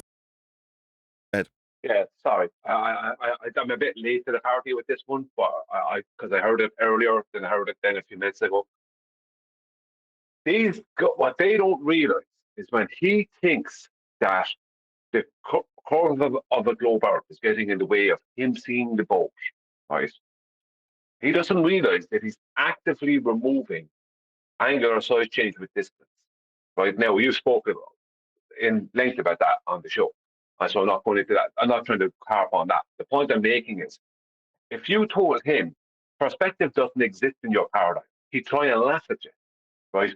Daily, though, he's willing to turn around and completely omit it for what he's doing, completely. Because that boat cannot change in angular size. It doesn't have an angular size.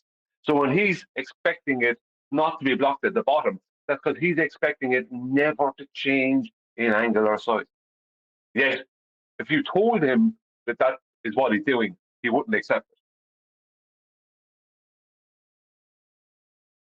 I'll try and bring it the frame to explain what you're meaning. So 718 is where I need to go to. So in this diagram, why won't it stay? When I bring up the thumbnail and click on the bit I want, it vanishes to a different bit.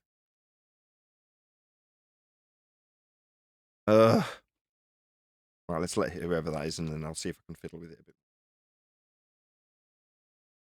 That's a good spot, Brian. 7 miles, the whole cabin of the boat will... So in the view that he's presenting, we can see that this is a perspective view. As in, you've got to look through a telescope to make stuff bigger again, because it's presumably beyond the capabilities of your eyeball. So it's a perspective view, right? Hashtag shit shrinks, and then you get a telescope and it comes back again. Okay, fine. What's he representing when he actually does the maths? Gone. So in total, 3.0 plus... When he does his actual maths, we're not looking at a perspective view at something in the distance. He's got a target in terms of its height, the boat, that doesn't change its size at any distance. If I take this diagram and change the scale and say that instead of 3 miles, I put 300 miles on, doesn't make any difference to any of the sizes. So the boat, let's call it a 50-foot boat. Okay, well, it's still 50 foot, even if this is 300 miles on the diagram. Let's make it 3,000. So it's 3,000 miles. Doesn't matter. Let's say it's not Earth. We're talking about planet Zog. And this scale on Zog is 3,000 miles. Well, the boat's still exactly the same. It's still 50 feet. It never changes its actual size, because in orthographic view, actual sizes don't change. Meanwhile, hashtag shit shrinks. This ginger guy doesn't realise that in this diagram, he is completely omitting perspective, because this isn't the view he gives us comparative to the view he actually gets. It's a bastardization of reality. It's not including perspective. Right, Brian? That was your point, right? Exactly, yeah. But if you said that to him, he'd laugh. Because he doesn't realize he's so indoctrinated that he's actually going to exclude something he sees all day, every day, for his whole life, as long as his eyes can work. He's going to exclude that in replace of our goal. You. So if you're interested in that, you should hit that subscribe button. Sebit is definitely an interesting guy. I've never met a flat earther like him. I don't really know why he believes the Earth is flat. Everything is about like Antarctica. I think it is fairly fishy that like people aren't allowed to kind of just like go there randomly and stuff like that. I feel like holding a lot of stuff back. The United Nations logo kind of being basically what this is. If it were kind Sorry, so he's got no evidence whatsoever. He's just got a belief based on a United Nations logo being like the azimuthal equidistant North Pole centric globe projection. That's his standards. I mean, I'm with you, Ginger. I don't really understand why he believes Earth's flat either, but I couldn't give a toss. I know Earth's flat. Feast of nonsense. Go ahead. No, just the feast of nonsense. That was what you heard right in the beginning when you first started delving into flat Earth. You got all the, ice walls and maps and all of this other nonsense. When you be in this, Brian, then Liam. Go ahead. No, Liam go first. When you be in your stooge, you got to be a little bit convincing. Whereas this guy is not convincing me at all. Exactly what I was going to say. This guy is not a flat earther. Because if they had a flat earther there, they'd have someone who would actually start pointing out things to them that they don't want to hear about. Like angle or size change with distance. He starts showing them the maths one. Yeah. Like, they don't want that. They're Jaron there or someone. He'd have done a proper job, wouldn't he? Yeah, they need someone who's willing to be a stooge. So just 1 second. What these programs do is they just get someone to play the part, maybe with other friends or an actor. You just want to play the part. These are the things you say, because that's what all flat earthers say. Just say, United Nations logo, Antarctica, the usual malarkey, domes, I suppose. And just say that, and don't give any depth to anything. Don't indulge in anything. Just go ice walls, domes, Antarctica, and leave it at that. And then we'll show you the maths, and we're going to then show you how the boat doesn't change an angle of size. And you're going to say, okay, it's a globe, because that's what your job is to do. Because they don't want an actual flat earther there, but the actual flat earther are laughing at it. So that's why they get these stooges for every one of these videos. Conspiracy sort of a thing. It could be something that like they're aware of.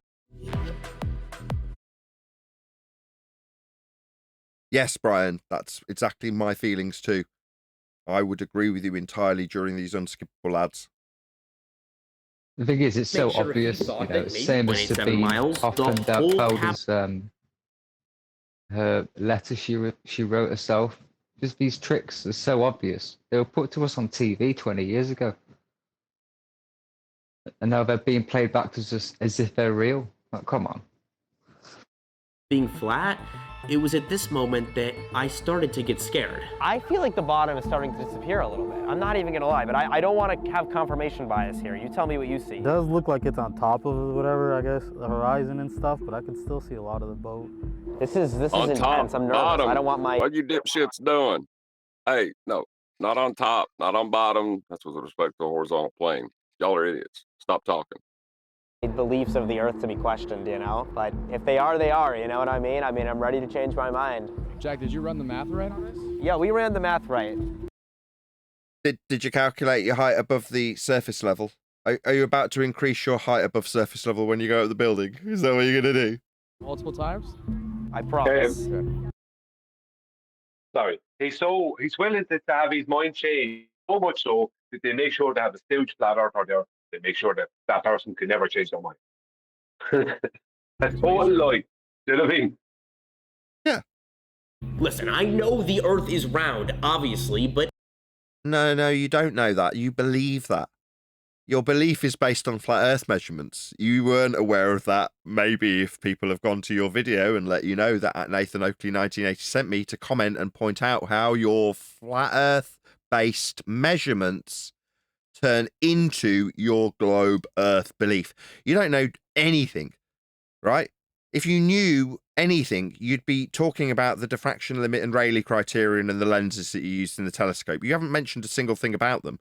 What you did do is show an orthographic view that excluded perspective. You didn't detail the maths accurately either. But I was anxious. Why wasn't the bottom of the boat disappearing yet? We made it past 3 miles. Linear distance on a flat Earth? Stop using our flat Earth measurements. But then Josh told us this on the phone. Hello, Josh. It's good. Can I put you on? I'm putting you on speaker. Wait, don't put him on speaker. Can I talk to him? Oh, what? Oh, you gotta change the numbers, man. I want to talk to him. No, it is what it is. Fine, put him on speaker. No, it's okay. Sorry, do you think this is building suspense when you go out on the boat, measure Earth with linear distances, and then confirm whether or not the linear distance is too far to match with your orthographic perspective hijacking maths that utilises your height above surface level? Is this suspense building for your audience of Muppets that are thick as all shit, clearly? Okay, it's okay, it's okay. You're on speaker. All right, what's up, everyone? Hi, we are Hello, we've got some new sound effects and we've got our lunchbox. We've got our energy drink. Got a Pikachu hat on. So we were tacking towards the north right now. So we North? What? North? That's a... Ugh, getting really, really, really irritating now. That's a direction on a plane. North? Point north. Does that seem ball-shaped to you, idiots? Have you never seen a compass? Do you not understand how north works? It certainly isn't with respect to a ball. You complete idiots. We haven't made as much progress away from the coast on this most recent turn, but we're about to turn and really make progress away from the coast, and then we'll probably be around the point in like, you know, like... Oh my God, what is the point of this discussion? 30 minutes or something like that. We're still not there yet. Okay, you're not there yet. Not where?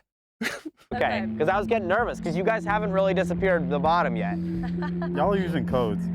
I was getting so They're going to the Earth curve edge.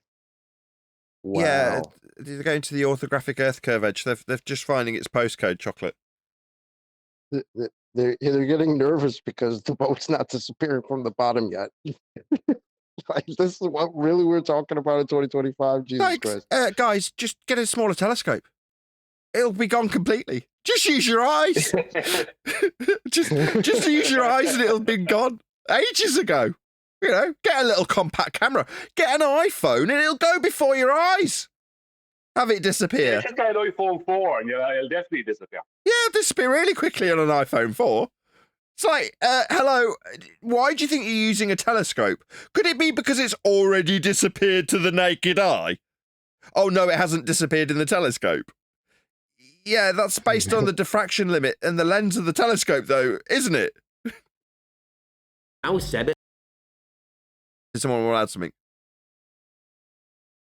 You just don't know the curve is in the lens. Thank you. But I just had to have faith in our experiment. We knew it was going to work. The Earth is round. But No, that's called bias. We knew the experiment, it's not an experiment, would work.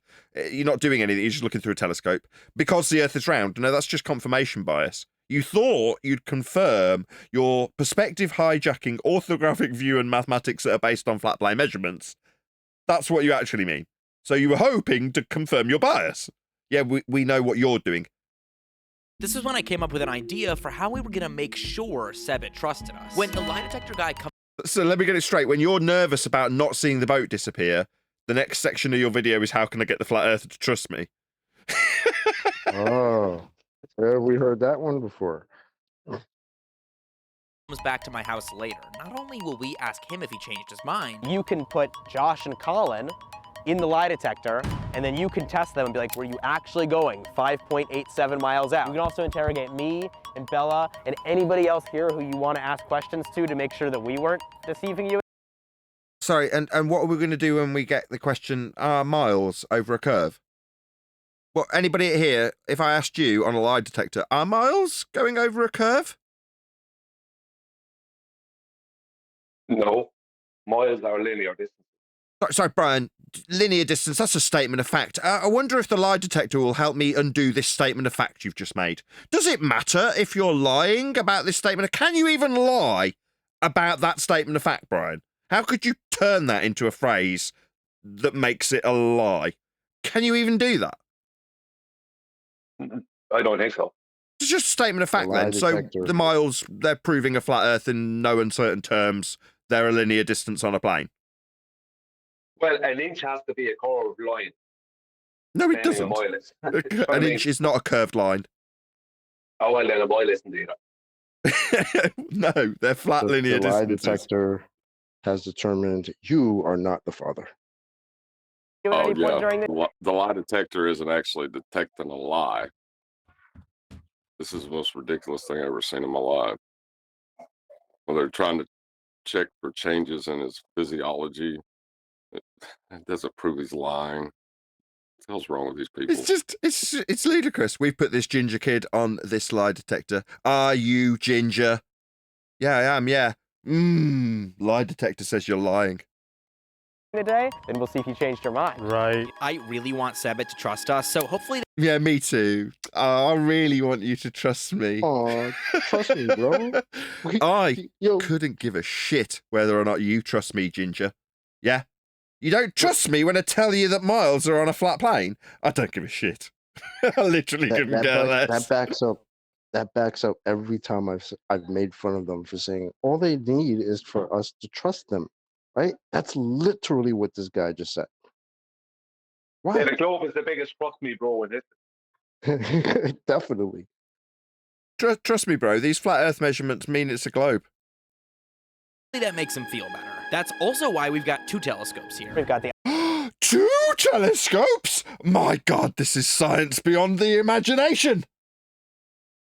optical telescope. Maybe We've they got this should one. have got a. Dead. Maybe they should have got 2 lie detector tests, and then he would have really trusted him. That's science too. The sea star Two independent variables. 2 independent variables, the Lone Rangers of variables. Yeah, and if he was able to Lone Ranger of variables, if he was able to tell us the technical name of the telescope, this is a ZK980. You know, it's one of the best ones. You know what I mean? You throw it out there like that. That makes it more scientific. I did actually look it up in science is advance. back, baby. No, this telescope on screen now is called the Science 3000. Shout out to ZWO for gifting us this and for the support on the video. We've got that connected to the phone, and that's how you guys are able to see it. But I know you trust this telescope more because there's no way I could possibly digitally I trust that telescope. It's been very loyal.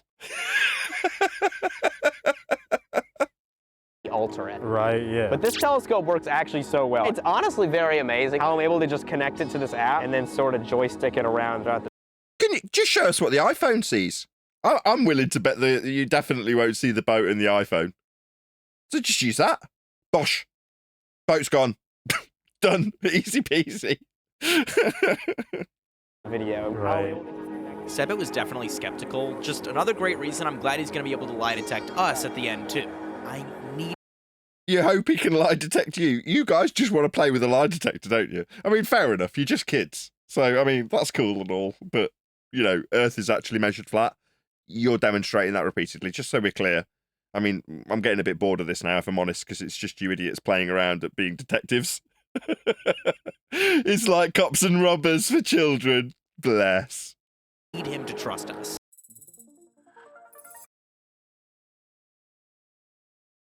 He's LARPing, they're LARPing, LARP galore. You gotta figure them. They're trying to Scooby-Doo the curve right now. It's funny when my son is getting ready. Yeah, John. I was just gonna say, when my son's getting ready to lie to me, the first thing he says is, "I got to be honest with you." He's like, trust. You know what I mean? Trust me, bro. Trust me, bro. 0.87 miles. And again, I don't know what's going on over there. I don't know what they're thinking. I don't see that like edge go away like at all. That's like consistently above water. Hold on a second, Nate. It's funny you call the telescope the Science 3000 because if you multiply the height, the actual height of anything, and by 3000, and you turn that into a distance, a horizontal distance, that'll be the distance that object mathematically will have an angular size of 0.019 degrees, which is slightly less than 0.02, which is the angular resolution limit. So you're saying the Science 3000 for a telescope, like that's the distance. If you multiply the height of something, that's the amount you have to multiply the height of something for its angular size to make it unresolvable. I did not know that. Just thought that was funny. Pure Yeah, coincidence. it's just a rule of thumb. I'd love to take some credit. Not the case.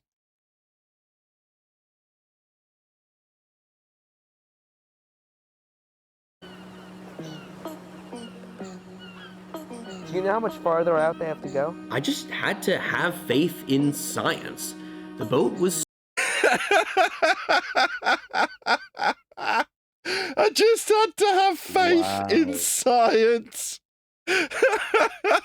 Can we get a J on that? I just want to hear that. Oh, skinny chocolate. Great minds. Do you know how much farther out they have to go? I just had to have faith in science. The boat was starting to wobble up and down behind the horizon, but Sebit still wasn't convinced. Sorry, will your faith in science convince Seb? You don't understand what you're saying and why it's so hilarious. What you're detailing is your bias and faith. Yeah? But you're calling it science. You're having a look at stuff through a telescope. That's not science, kid. But your faith in whether or not this black guy believes, that's really what it's about, isn't it? Saying they're almost at the point. So it's disrespect to Francis Bacon and George Michael at the same time. That's a unique one. It's disappeared. Huh? No, yeah. That's disappeared. Awesome Nathan. stuff. Yes. Sorry. If they're seeing the bottom 6 foot of that boat with a telescope from the beach, 3 miles away, over 3 miles away, then they've just proven that it's flat. Simple as. Because if our curve existed, you won't see the bottom 6 foot after 3 months. Well, That's why he's got to have faith in science, right? Well, Because I just want to acknowledge, Brian, he's correct, right? And he said that earlier. He's correct, but we dispense with it. Black Swan, right? If the Earth was a sphere, radius of 3959 miles, every distance to horizon measurement could be no more than 1.2 times the square root of the observer's height in feet as laid down in Earth curve maths. Distance to horizon in the Black Swan is beyond the limitation that geometric Earth curve maths lays down. Therefore, the horizon's not Earth curve. The Earth's not a sphere. He was debunked in 2020. This is tedious. To be honest, we're 2/3 of the way through the video. We're 11 minutes of 17 or 18 minutes. Do we need to cover any more of this tedious crap? It's just kid stuff. Yeah, it's good fun. Dude, there's no cabin. I'm gonna be totally honest with you. I haven't seen the bottom of the boat in a long time. I'm gonna just be honest. But Yeah, the cabin is being more and more difficult to see. But I don't know. I'm interested in seeing, like, I guess, with more. Just curious, since they're saying they're trying to detect Earth curve, is there any Earth curve in their mathematics for Earth curve? No, there's a differential of eye level and surface level.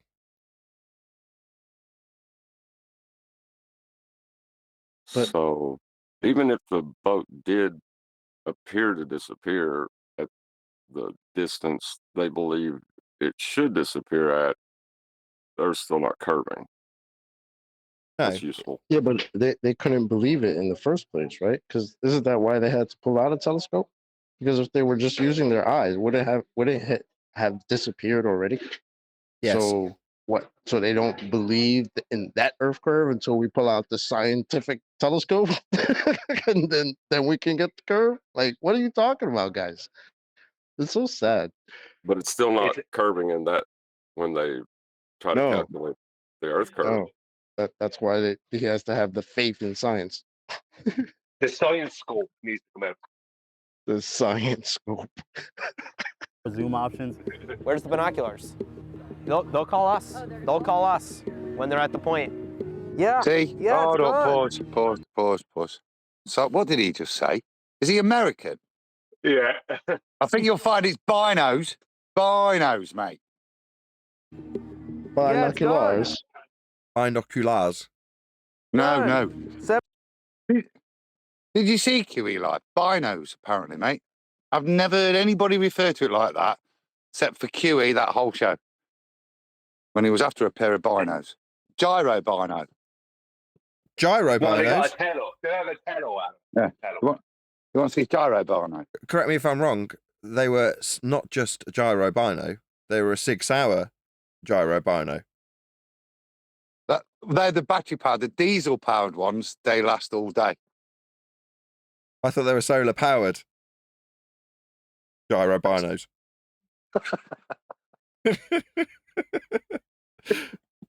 Seba, come look. I mean, there's like an inch left because they're not at the point yet, but take a look. Inch. You're gonna need a flat earth for that. I only see sail. What do you see? I don't see that. That's a little too much. Can I say no? See sail. I'm gonna go with no. Brilliant, because I wanted to. Go ahead, Adam. Well, I'll go after you. Well, mine's actually an appeal. Because I've heard this a few bits where I'm working today. We're on chapter 2, and we're trying to just kind of round it through and add a few little bits. Don't have to be a big bit, but just points. And we kind of looking for things we used to say straight off the top of our head that we can't remember anymore. You're going to need a flat earth for that. You'll need R for that.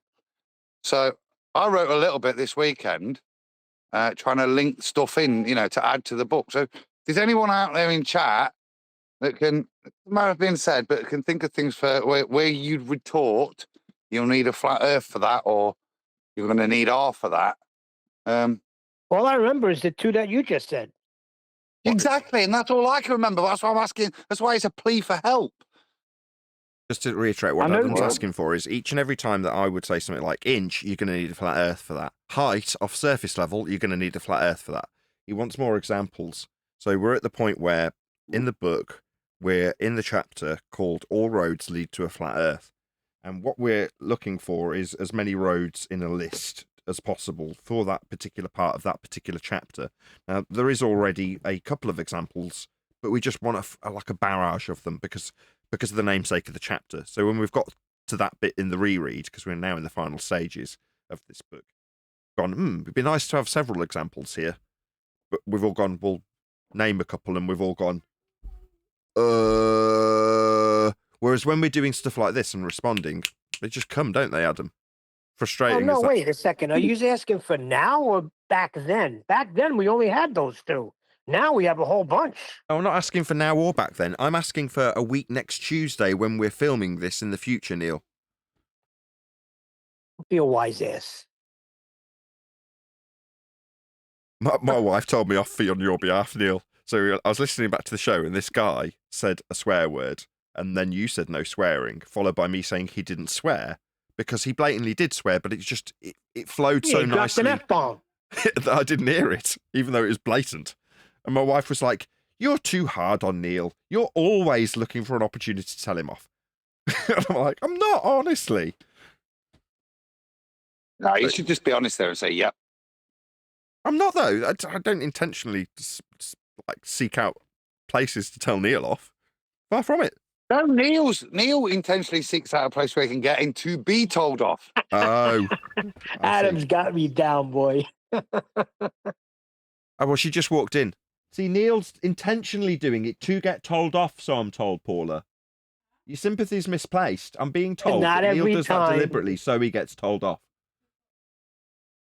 Oh, don't worry. I'll remind you later.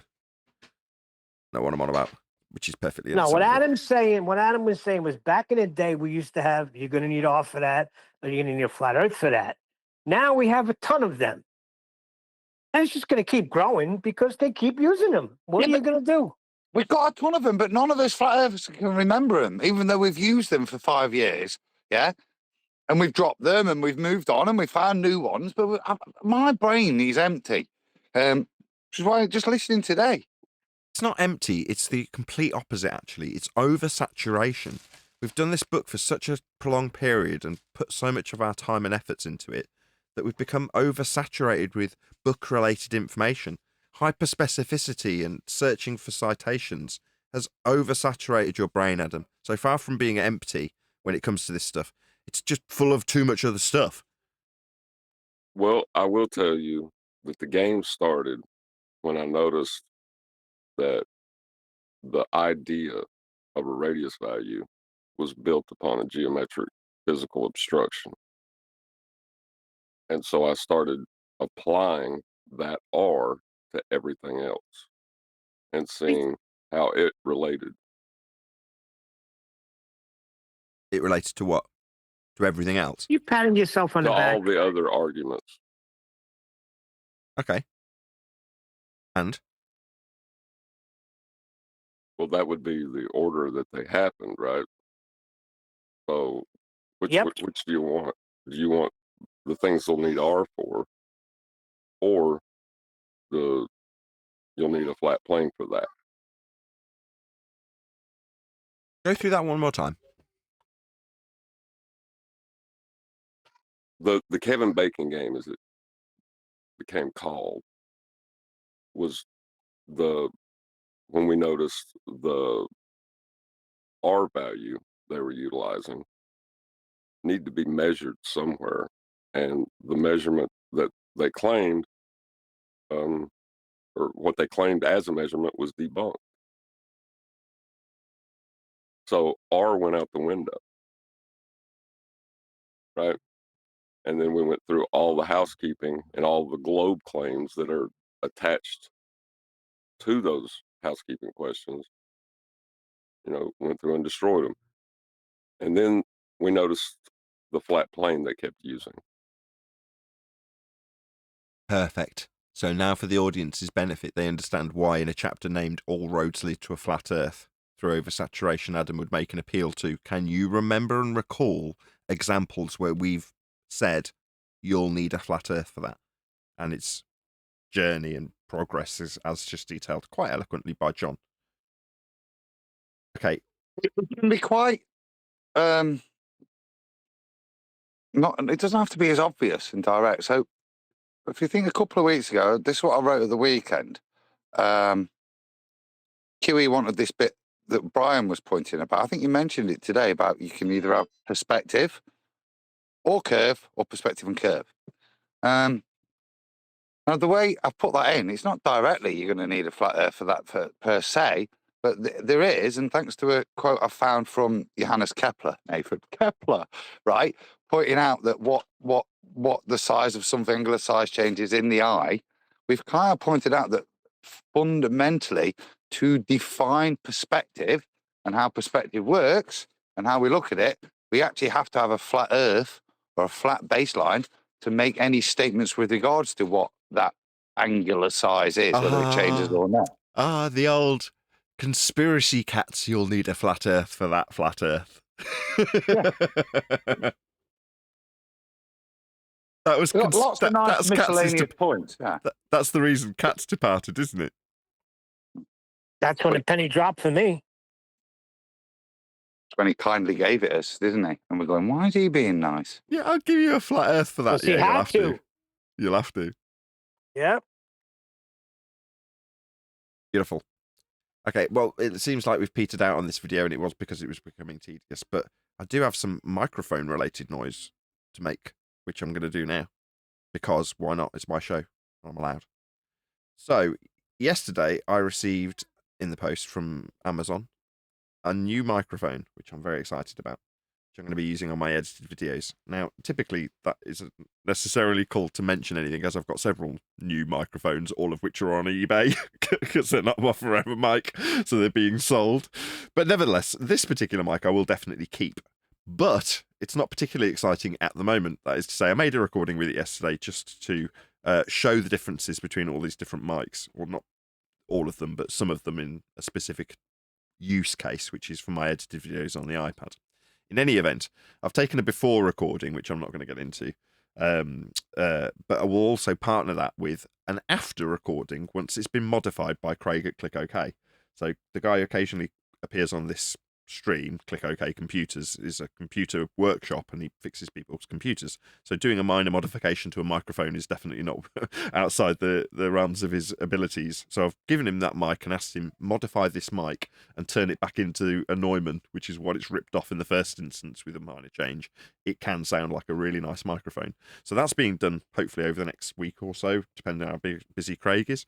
So I'm going to put that together with a recording of an after with a little section of speech that I've been saying into various different microphones that I use for my voiceover work. I'll just shout out this super chat and then I'll come back to what I was saying if I can hold the thought.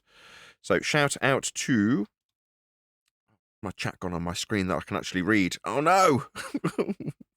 I can't read it. No, that is actually very irritating. Where's my chat gone? I seem to have lost my chat. FED for life, shut up, Neil. I think that's from Slick James Bronson. Thank you very much indeed for the super chat. I hope I'm reading it correctly. I'm having to read it off the big screen. I can't seem to find my my chat stream on my small screen that I can actually read. But thank you for the super chat, Slick. Okay, so the reason I'm saying that is because in the meantime, what I've done is I've made several recordings of the mic that I'm using now, the mic that's outgoing that's on eBay, that's an Audio Technica, and what I was using previously to make all of my edited videos, which was just the mic on the iPad Pro. So with that, and to round out this show, I'm going to play you just an excerpt of the little bit of speech. Now, if you remember, you already know what's coming. That I've been using just to test these mics. And it's just, just a little sentence that I can say over and over again into lots of different mics. So if I can beg your indulgence, I'll play you out with that and then do an outro. So here we go. Just a second, Nathan. You can go ahead, Brian. Do we have to hear this? No, you don't have to do anything. All right. I'm just speaking for the audience. No, it is the end of the live stream. I will be asking people watching on an after show to stay tuned after I've played this. But if at this point you don't want to hear a single sentence that I'm saying to test microphones, then you don't have to. As Brian's just pointed out, very kind of him to do so. Thank you so much, Brian. Anything else? You're welcome. Right, here we go. It's just like this is such a great topic. I think so too. Anyway, here's my mic tests. It was a time of suffering. The WAN Corporation has taken it all, and one man is going to take it back. Jaron Campanella is the Wanker Man. It was a time of war. It was a time of suffering. The WAN Corporation has taken it all, and one man is going to take it back. Jaron Campanella is the Wanker Man. It was a time of war. It was a time of suffering. The WAN Corporation has taken it all, and one man is going to take it back. Jaron Campanella is the Wanker Man.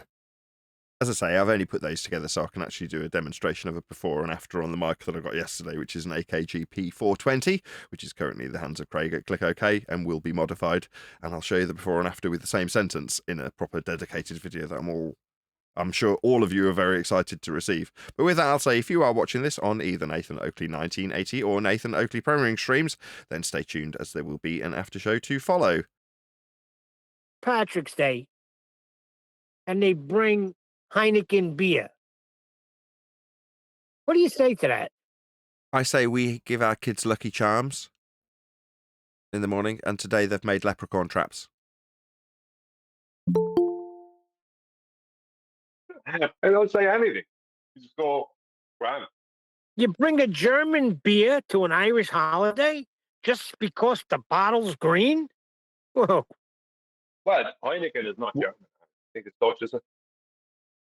Well, Holland. Heineken is it's drunk by a lot of rugby players. It's very strong, and rugby is very popular in Ireland. So I imagine it's quite popular there, Brian. Is it? That makes it Irish, basically. I could have sworn Heineken is from Holland. Yeah, it's Holland. Bex is German. Is it not Welsh? I always thought it was Welsh.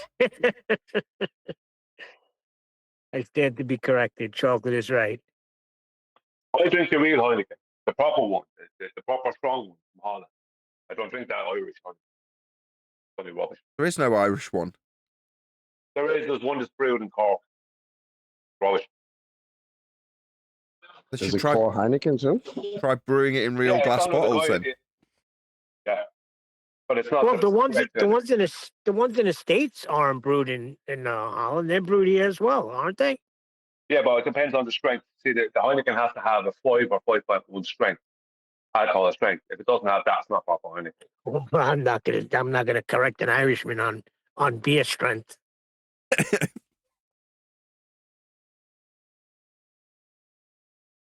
Rightly so, Neil.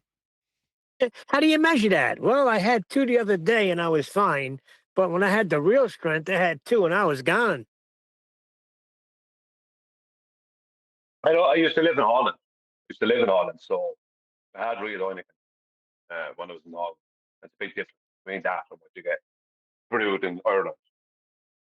What they do in Ireland is like It's kind of like what they do in Britain. They brew it in big volume, but the percentage of alcohol is not that much. Might be 4.6 or 4.7 or something like that, or 4.3 or something. I don't know. But it's not 5 or 5.1 or 5.2 like it should be. It has to be 5 and above, and it means to be top 100. You're going to need a flat earth for that measurement of beer strength, buddy.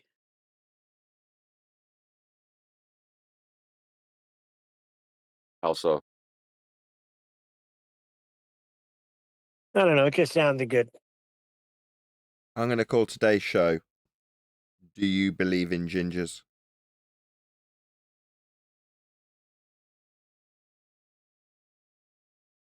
Well, Nathan, you're kind of like restraining them because they have to use flat earth measurements. They can't get around it. And you're yelling at them for it. I mean, you're not giving them any room. Or maybe, do you have faith in gingers? They have the entire world, and we got to give them room, huh? No, gotta give them a little room, no? Do you trust gingers? I think giving Male or them, female? you know, Hold on, it's funny you say that. I'm Neil. now I confused think- about. Hold on, John. I'm sorry. I'm confused about my show title. What does it need to be? Do you believe in gingers? What am I calling it? I need to put it because I'm doing the thumbnail, and then once it's typed into. Well, the they thumbnail. use the term faith. Faith in gingers. What about never trust gingers? I said male or female. Oh. Okay, well, that was just a repeat of the last Name 25 it. seconds. I won't ask again. Name it, trust me, bro. That's what everybody else is saying. What up? Guy. Hi. What's up, D? Your sister's ankles. Had a beautiful trip to Roanoke, Virginia. I shared the pictures of the mountains. Where are they, Master B? Put them up. Yeah, they're Master B.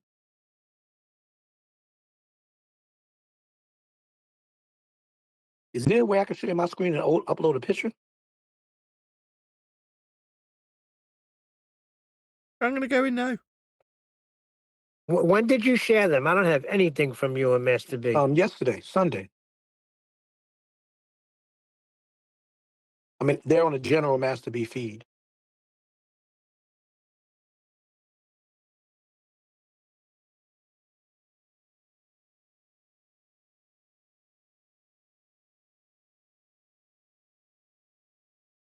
I mean, Dad, granted, it's like, I got to put them up again because like 50,000 other posts that came after it.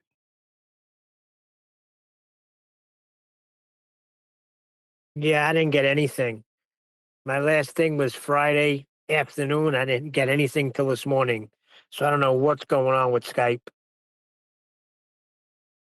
Go 2300. They're up there now.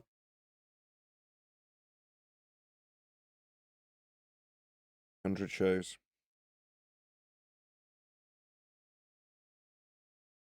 This time next year, you'll be a millionaire. That right, Dow boy? Oh, yeah. They're up there now. No. I didn't say millionaire. I just have a great feeling about this. And you never know. You're right, Neil. I have a I great got feeling a about it, too. good feeling about this, Rodney. I think in 100 years, it's going to be like probably the second best-selling book ever That's made. not a prophecy, okay? Everybody knows that it's going to stand the test of time and only get stronger. I'm saying right now, in the present day, we're shaking up the world, baby. With this book, mark my words.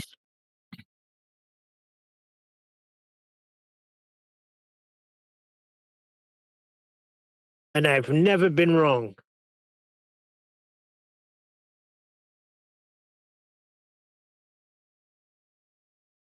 Make sure you send a copy to Joe Rogan and Candace Owens.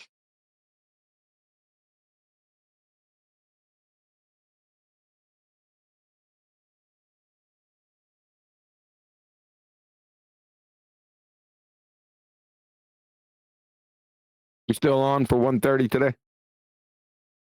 Yes. How many hours from now is that? 2.5. Yep. Perfect. Out this So after will show it be? shortly. So Nathan, will it be better at dinner parties telling people you're a writer or an author when the book comes out? I don't know. Which one will make my fart smell better? I think author. An It's author? already accomplished.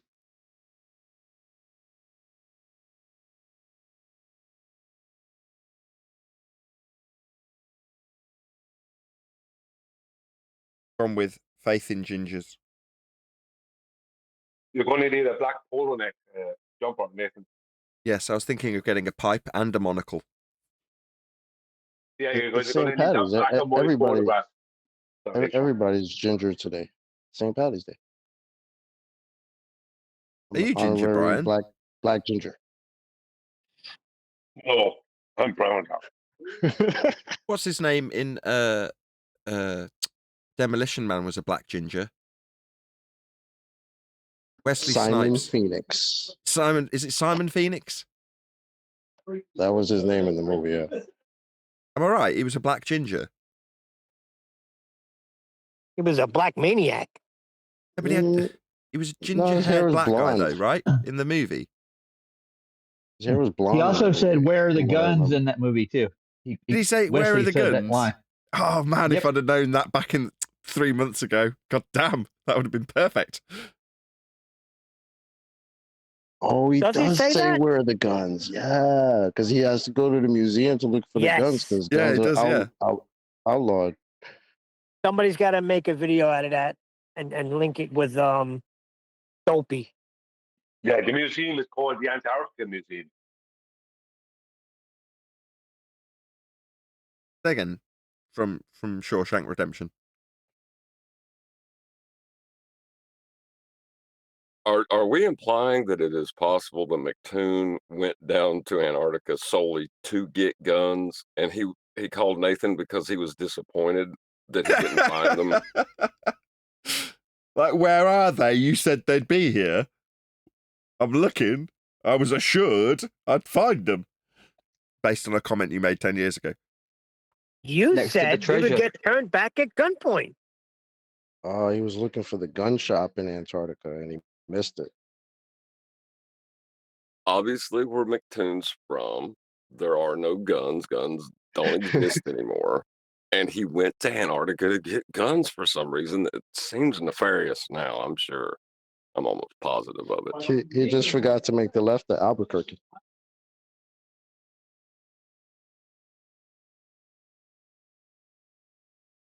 Nathan, quickly, is the dancing bear analogy mentioned in the book?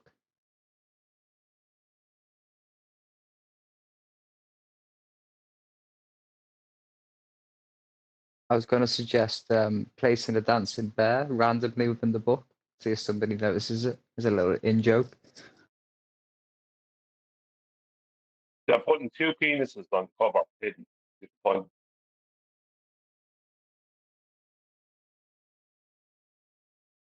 I didn't hear that, Brian. Can you say that again? I said in the cover photo, they're hiding two penises. If you find them.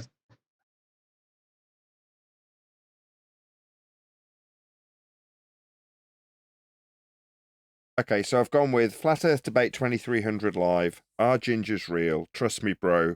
Hashtag ginger shrink.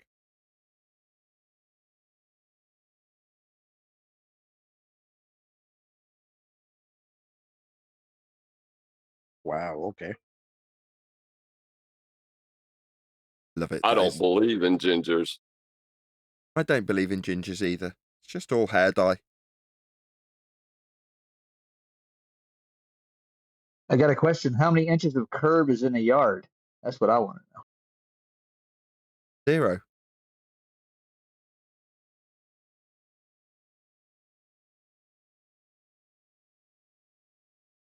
None of these How many? distances ever curve. There aren't. They're all linear.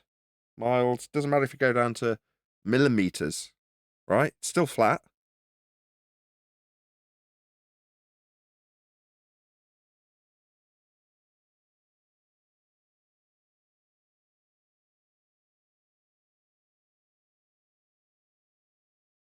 I am kind of second guessing myself though. Gingers are actually real, aren't they?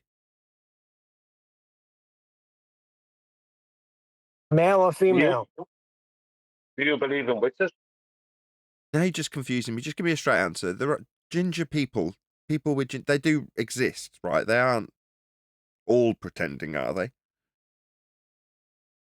No, we're not real. Not one of them, are you?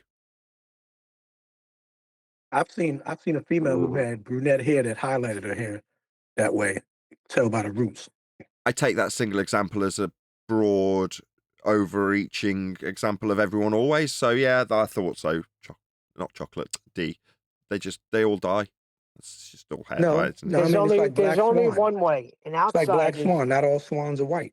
So you find one black swan that refutes the generalization. in the outsiders, Dallas Winston asked the girl Cherry Valens if her red hair was the same red hair she had on her eyebrows. Well, obviously not. The eyebrow hair is the eyebrow hair, and that's only that hair, isn't it? Yeah, that's funny you mention it. My brother is half ginger, I guess, because his beard grows in red, but his top of his head is brown. Daywalker. Really? That's crazy. That's Daywalker. Daywalker standard. Daywalker. My youngest is a ginger. I can attest they are real. They did. I thought they did. They're just sanity check. You need to make sure of these things before you put it on a thumbnail. I almost broke a gynecologist's jaw one time. Everyone knows that all YouTube thumbnails are thoroughly researched and validated in all regards. You can trust a YouTube thumbnail. They check them. Did you say gynecology? Yeah. Yeah, I almost broke a gynecologist's jaw one time for saying, after checking my ex's condition during her pregnancy, he looks up and he said, "Are you a redhead?" An old Roy Chubby Brown joke. I'm no gynecologist, It's not a but I have joke. That happened. ruining my punchline. Thanks, Neil. An old Roy Chubby Brown joke. He says, "I'm no gynecologist, but I'll have a bloody good look at it for you." Yeah, we heard it a million times. Mine was no joke. Roy Chubby Brown's no joke. Wait, so Neil, what you're saying is after they did their gynecologist thing, they asked your ex if they were redhead. Not after, during. Huh? During. Okay. Picture him doing his work, then looking up and asking if she's a redhead. Only seems reasonable, Neil. Yeah. You need to establish these things. There's not much that keeps gynecologists entertained. Just endless vaginas all day. Very boring. Exactly. Nothing to be upset about. No. Just ask the question. He asked the honest question. Yeah, an honest question. Yeah, well, he almost got an honest broken jaw. He's lucky I was held back. Right. That's just an example of him being desensitized, that he sees it so often, he doesn't realize how crass he's being. So it's a good thing he didn't break his jaw, Neil. I'll set up a Justice for Gynecologists GoFundMe page. You don't forget names. Dr. Simonson. Little prick. He sounds like an asshole. Dr. Simonson. It sounds like the exact guy that would make that joke.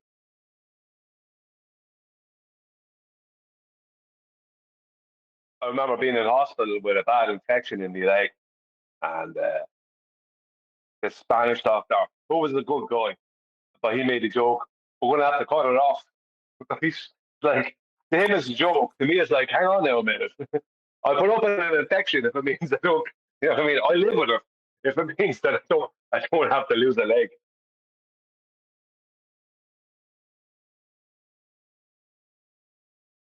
Technically, I wouldn't have lived with it. I was actually very close to. I got good news and bad news. You're not going to die, but anyway. you're going to lose your leg.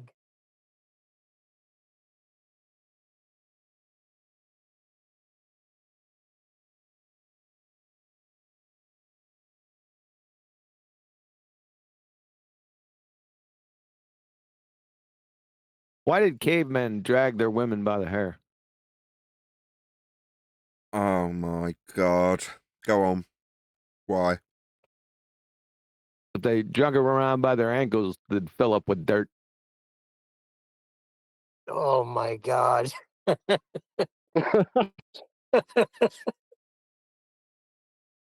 thought you were going to say because they want to drag them around by their short hairs.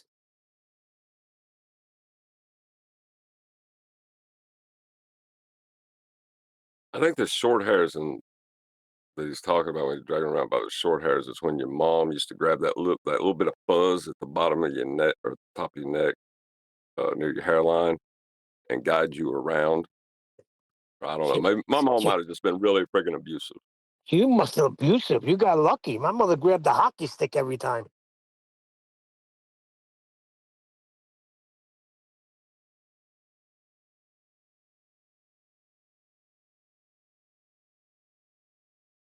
John laughed.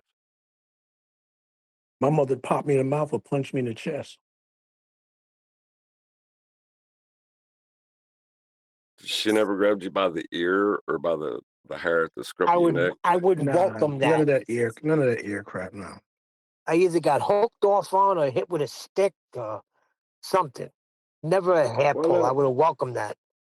No, I had that stuff too. But if you want to control somebody's movement, that's a pretty good way to do it. Well, the thing is, she couldn't catch me, so she needed something that extended, and the hockey stick was perfect. That's something else. Speaking of which, as we were talking about evangelical and Pentecostal churches earlier, that was something else. Black women aren't afraid to hit other people's kids, which I found out pretty quick when I was a kid. And you get a clip round the ear from some random woman for being cheeky, and you're like, what you think is, because you've tested it with your own parents, not too far over the line in terms of cheek. Some random black woman will find that cheeky and give you a clip round the ear for it. And they'll tell you, and they'll say something like, in Brooklyn. They'll say something like, tell your mother that I beat you. That's what they'll say. Tell your mother that I hit you for that, cheeky brat. Or something like Not that. in Brooklyn. You ain't doing that shit to people in Brooklyn. They'll break your jaw. You never put your hand on anybody else's kids. I don't know if it was a neighborhood thing, but I'd never seen that happen. When I was growing up, I used to get whippings. I got whippings from like the neighbors, and then they call my parents, and I get a whipping when I got home. Yeah. That's what I was trying to get across. That you get a clip around the ear, and they'd inform you that you need to tell your parents so that they would give you additional clip around the ear, right? Wow, I don't know where you're from. You put your hands on me, you were dead. We're from places where it takes a village to raise a child. That's where we're from. Yeah, those places don't exist anymore. Now everybody is like hyper sensitive about their child being punished by anyone else but them. Now, if you come to my parents and let them know what I've done, then I get an ass whooping. But if you laid your hands on me before them, then they got the ass whooping. Don't touch my children, was my mother and father saying. Oh, absolutely. Today, that's my attitude. You know, you don't come near my kids. I'll deal with them. They'll get time out. They're not going to get beaten by me, right? And if someone else did it, it'd be called the police time. But I'm talking about in the 80s, where everyone clipped their kids. So am I. You had very progressive parents, Neil. Yeah, my parents were ahead of the game. Don't you freaking touch my kids. Don't even say anything about my mother's kids.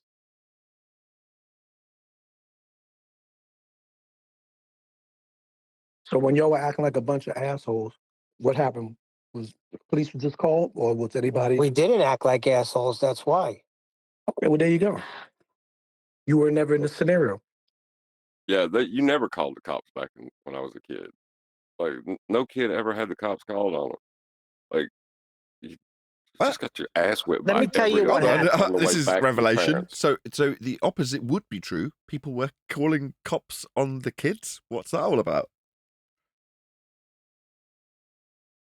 But if you can't whip them, how do you stop them from breaking the law in which you're the victim? Let me tell you what happened to this guy, Gene Gallo, who put his hands on my friend Frank Visital. A week later, he was working on his van. My friend Frankie's uncles pulled up, threw him in the van, and all you seen was that van rocking back and forth. And then they came out, and so did Gene Gallo fall out.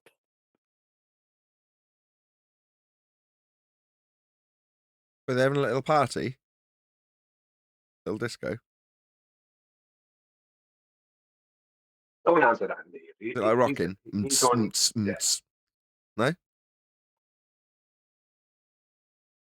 Was this mafia connection by any chance, Neil? No. His uncles, well, yeah, but they laid their hands on. That was a mistake. Gene Gallo was like this guy. He thought he was a karate guy. He was an adult. Frankie was only 13. Should have never laid his hands on him. But he did. And I'll never forget my friend Frankie was in the car just smiling as his uncles beat the living crap out of this guy. So this guy got martial arts. And he couldn't even tag one of you, one of the men. It was a bullshit artist. Okay, got you. Okay, because I'm saying a real martial artist will take one of you down, and then y'all will be dismembered along with the other 4 or 5 who are unscathed. Yeah, that's what the movies say. Oh, No. God. I know Here we martial go. artists. We all got to start. I know bullshitting martial about artists. I know authentic martial artists. And when you get jumped, you are trained to either gouge out the eyeball or do something to dismember one of the members while the rest of them are kicking and swinging on you. One is going to Okay. get scathed. So Okay, don't tell okay. me, bro. It's hard to do when they rolled up on him, threw him in his van that he was in, side van, working on it. They rolled right up on him. He didn't have a chance. Yeah, but the only reason I asked, right? This dude, he wasn't correcting Frankie, was he? Frankie hadn't done anything wrong. He threw a bottle, and at that time, the women used to, during the summer, they used to sit outside and smoke coffee and drink. And smoke and drink coffee and bullshit. He threw a bottle, and it got close to one of them, and he came over and smacked him. Big mistake. Everybody knew it was a big mistake, and Frankie just walked away and said, "Okay." And then I think it was that following Saturday, early in the day when everybody was out. Yeah, he was out of line for smacking the child. Of course he was. I mean, you can verbally say, "Hey, what are you doing? You don't do nothing like that." Now apologize to the ladies. I'm sorry. That's about it. But you don't. Nah, that's yeah. My father would fuck somebody up to do that. Yeah, but did this guy ever learn that you shouldn't be throwing bottles at women? Nope. Let's get down to the brass tacks here. If he didn't learn that, that's the problem. What he learned is he can do that, and if someone does something about it, he don't because it's not the problem. That's no good. I bet you that guy Frankie ended up in jail. Married to my Now we can- cousin. What are you talking about? Now we Yeah, can well, apply that under. You need to ask him if he still thinks it's okay to throw bottles. He at women. didn't throw a bottle at the women. There was a schoolyard in the area, and one of them. He was being a child. He was being a child. Exactly. He made a mistake. So you don't smack. I mean, I don't even think the parent should smack the child for that. You know what I'm saying? But this we're talking about unprovoked aggression for an illegitimate reason, as opposed to, I was doing it, I got caught doing it, and this dude or this woman busted my butt, and then called my mom, and she busted my butt. Duke. And the reason why they rolled up on him, because I remember, and everybody in the neighborhood was mad at the guys for doing that to this Gene guy. And they were like, "Hey, look, we were told he's a martial artist. We had to get the drop on him." That's why they came 5 deep and got him from 3 behind. deep. Well, 3 3 deep. 2 of them went in, and the other guy, just a big old guy, just stood at the door of the truck, of the van, so nobody else could get in. That friggin' thing was bouncing around for at least a minute. Yeah, had he not been perpetrating a fraud or they thought he was a marshal, they probably would have had a different tactic. But they were tactical about it. Exactly. Just his Uncle Lou would have went by himself. But they heard, listen, this guy knows martial arts, so they came prepared. And the thing was, you don't lay your hands on any of my kids. But you see how that's a different example from what I'm talking about and what Nathan was talking about? Yeah, no doubt. But still, it applies across the board. Even if you're doing something that's not, you just come to the parents. You don't discipline them and then bring them to the parents and say, I whooped your son's ass because he did this. You'd wind up with the ass whooping. And at school, you never got a paddling or anything like that because they knew your parents would bite them. School was different for some reason. But my parents didn't allow us to be hit, but the nuns did hit. Neil, me and Neil he's from Brooklyn, I'm from the Bronx. Basically, we are under the same pretty much board of education, unless you go to private school. And no, we didn't have no paddles. That was a Southern thing or a private school thing or a Catholic school thing. So no, it was no paddles. And no one has ever hit me. No other adult has ever hit me. They've taken me, they've scolded me and told me to go home and made sure they escorted me home and then reported on me. And then I got my ass whooped by my parents. That's about it. No, I caught beatings in Catholic school, but I never said anything. I was too scared to tell my parents. They told me when I was older, why didn't you ever tell me you were getting hit? Let me tell you what happened one time. This dude, he used to be like one of the guys who used to get the kids, collect them at recess when it's time to line up and go back in from recess. And he grabbed me, inadvertently probably, but he had nails and scratched the back of my neck. They had to get the cops because my father came in, ready to rock him. Because the way I did it, I just came in with the scratch, crying, that day of school. And he said, what the hell happened here? When I told him, next morning, he was there. Ready to rock him. And I wanted him to rock him because I didn't like the man anyway. So they had to break it down and everything. I didn't get in trouble because it wasn't like I did anything wrong. I was just an excited child running around the yard. And I didn't hear him say, okay, come on, get online. But he had no right to put his hands on me and grab me. And that's where he messed up. Funny thing is, I seen my younger brother, we got let out early. And I seen my younger brother. They used to take the class for walks in the neighborhood every now and then. And I seen this nun roll up on my brother, grab him by the hair, smack the shit out of him. And I was like, okay. I went home. I told my mother. I said, Mom, David just got his ass kicked by some teacher. He was down to school in a heartbeat. That's a big no-no. Yeah. The nuns were out of control back in the 70s. Out of freaking control, man. Sister Wilfred was the one that everybody was afraid of when you got to that class. But she liked me for some reason. She never laid a finger on me. The priests were out of hand too. Hint, hint. I'll tell you what, in St. Nicholas, there was never that with boys and the priest. There was no scandal like that at all. They were honorable men. Well, it's never been said that it's every last one of them, but it's definitely enough of them that I agree. Investigation. Yeah. I'm not doubting it, but the community I was from, Father Vitro was like a grandfather to everybody. Excellent guy.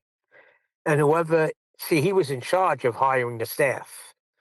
And he was raised to Monsignor, so he picked honorable men.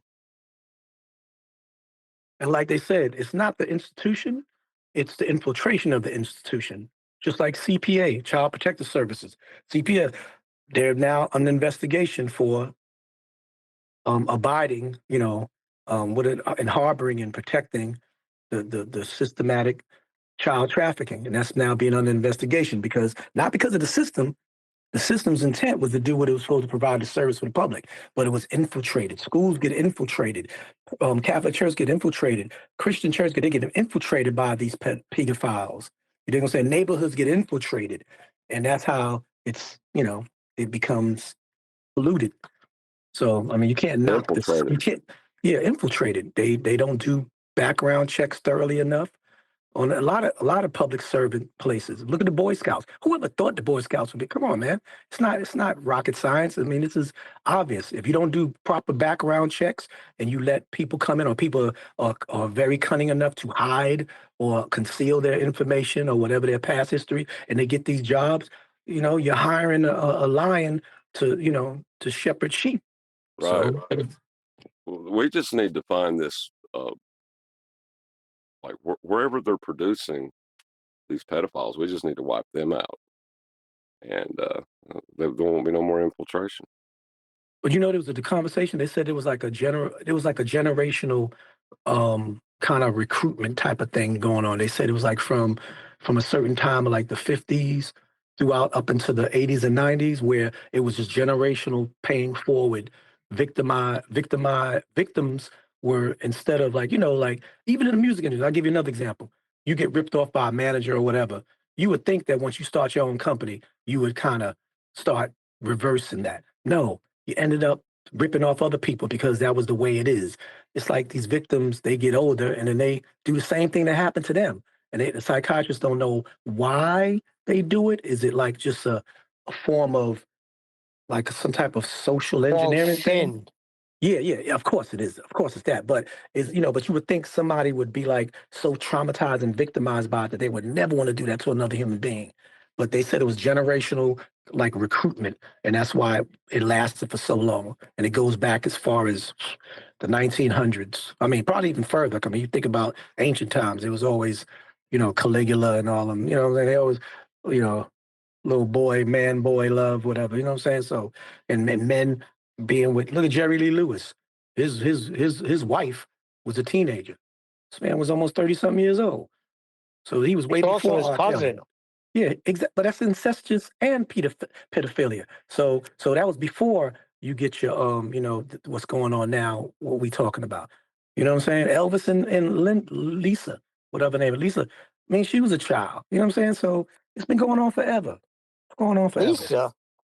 Is it Linda Leslie or That's his daughter. You're talking about Priscilla. Priscilla? My bad. Thank you for correcting She Priscilla. I was don't know. young, but she wasn't underage. Yes, she was when they were first seeing each other. I'm not talking about when they married. Same thing with Mariah and her husband. Same thing with Celine Dion and her husband. Wait Okay, a second. Hold on a second. So you're telling me because I started dating my wife a month before she turned 18 that Bruh, that's illegal? How old were you? How old were you? Let me see. I'm 15 years old. You do the math. You're 15 years old. Older than her? 15 years older than her. So I was about 32. 32. And you started seeing her when she was 17? A month before she turned 18. Oh, a month before she turned 18? Okay. In the principality in minds of some people, they would think that was kind of like overzealous. Like, ain't there some 24-year-olds out there for you? But then others would be like, well, he found love. We found love. Legally wise, no, you technically may not have done it, the act of pedophilia, whatever, messing with an underage minor. We went out to eat. But we're talking about, we're not talking about that. We're talking about, I mean, you judge it the way you want to judge it. Maybe because you're in the situation that you were in, you may not look at it like that. But in 17 and 18 is playing it close. But I'm pretty sure you would not like a 30-year-old dating your 15, 16-year-old. And this is the cases with Jerry Lee Lewis and Elvis. That's what he just described. He did because of 17 going on 18, pretty much, right? But being that is his scenario, he don't look at it that way because he didn't do anything wrong. You know him. You know him. No, he so just you're had dinner. applying your standard differently. Well, I didn't know that's how we all old she do was. it. Yeah, But you're I right. I'm didn't being know biased. either. I didn't know either till afterwards. Well, I thought she was at least 21. Yeah, a lot of them lied too. Yeah, but check this out. Like my situation, I'm 14 years, but my wife was 34. No. See, I was 48. She was 34. This has nothing to do exactly with age. It's just age is a correlation that's drawn with the ability to make your own decisions competently. Very well put, John. That's what this is about. And if you're taking someone that doesn't even understand they have a decision to make and you're making that decision for them, you're a monster. And I think that's where the law stepped in and made it an age thing because even neurologists would say the brain is not fully developed for an adult maturity until 20-something years old, yada, yada. And just because a 14-year-old knows how to take apart a gun and clean it and shoot it and use it as a make him a man, things like that. You know what I'm saying? Because at the end of the day, these are children mentally. Just because they went through the most harsh times of PTSD, seeing their friends get shot and whatever, or seeing their girls do this and they've done this and been sexually, promiscuous, does not make them an adult. Just because they got developed bodies doesn't make them an adult. And that's where the law had to be able to get in there and interject and be like, okay, we're going to put a standard because some people don't get it. And that's why everybody's giving Beyonce and Jay-Z a hard time. You should see the way they got Blue out there. Blue's only not even 13 years old, and they rocking her with makeup, got the push-up bras with these dresses and stuff like that. You don't do that to no 12, 13-year-old girl. They did it with Britney Spears. I don't care. You don't do it with Britney neither. I said a 12 or 13-year-old girl. I didn't say a 12, 13-year-old this or that girl. A 12, 13-year-old girl. You don't do that. Not the parents. They shouldn't condone that. I don't care how they look. Once they open their mouth, you know how old they are. You can see them baby teeth. No, once they start talking, you can tell how old the kid is. Come on. Yeah, that's true. Yeah, that's true. I can see by the face. Something about, I don't know. Nah. I can see by the face too. You're not getting away with that, Neil. You cannot. Because your 17-year-old wife, you thought she was 21. That's different. She was raised in Guyana. It's a whole total different upbringing. Are you kidding me? It doesn't matter. Very mature. Yeah, but she was in high school and very mature. But the fact of the matter is what John is saying. You can't go by what comes out of their mouth because they can hold a great, articulate, intellectual conversation, some of them. Not your average freaking 17-year-old. You're going to know they're 17. I understand. My wife's 17. She was in the church her whole life. Totally different conversation. Go up to a high school and talk to a 17-year-old. Stereotype then. Pull up to a high school, grab a 17-year-old and have a conversation with them. I said that's illegal. They go ask what's his name or whatever. Grab him. I will tell you this. You will have a different conversation with each and every single person you talk to. Shut up, John. You went from so eloquent to falling. Brian, that was a good one. I'm still laughing. I don't think that would be appropriate. Nathan Thompson or whatever can handle that. Nathan Thompson or whatever. Yeah, don't he go to schools yelling at kids or something? He was handing Or am I leaflets thinking through. at the wrong I guy? think he was handing leaflets through the fence or something like that. Oh, I might be mixing him up with yelling stuff at the NASA people. That was him and Witsit together at one time. Going into neighborhoods where people from NASA live. Yeah, that's going to change the world. All right, I'm back to work later, y'all. See you later, D. Peace out, buddy. See you later. Later, Dan. What's up with this Apocryphon guy? He is, you want to know about Apocryphon? Yeah, I'll go tell on. you.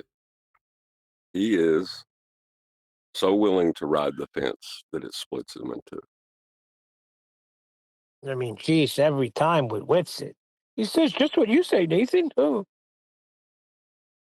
Makes my stomach sick. What is he doing with it? I don't get it. What's going on? You listen to him every time. He's got Witsit and saying how good he did. And he said just what you would say, Nathan. Where did Witsit do good? Well, you have to ask Apocryphon for that. Wow. Yeah, I don't care. I don't care enough about what Witsit's doing. Well, neither do I, but they bring it to us, right? He brought it Friday. Yeah. Matter of What's fact, happening? it's been nice and peaceful without hearing that name every day, 1,000 times a day. So we can go back to that. Yeah, no, I don't want no. Yeah, Wits of Free's cool. I like that. But like somebody like Apocryphon, right? They're so willing to just accept something, right? They'll put a statement of fact in if supposition and think that they can debunk it, or that someone has debunked it when they do that. You know, it's like it's one thing to have an open mind, but be careful it doesn't fall out. It's so open. Look, if you're going to have if you're going to give the benefit of the doubt to known lawyers, then you get what you deserve. There you go. And I think that's what was said to him. What are you talking about? He's a liar.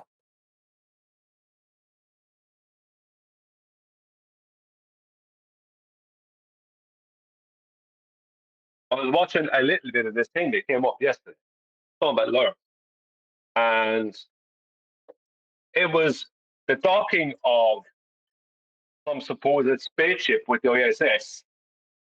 And when they opened the hatch, this is the supposedly rescued a couple of plain astronauts that are on the ISS, this rubbish, right? That brings you directly into the paradigm that you don't want to be in. Right? But this is what it does. Are you saying they rescued the ISS astronauts that were in trouble? Yeah, the one, Elon and they Musk showed you them in rescued them, video with the lady with her hair standing straight up. Those three.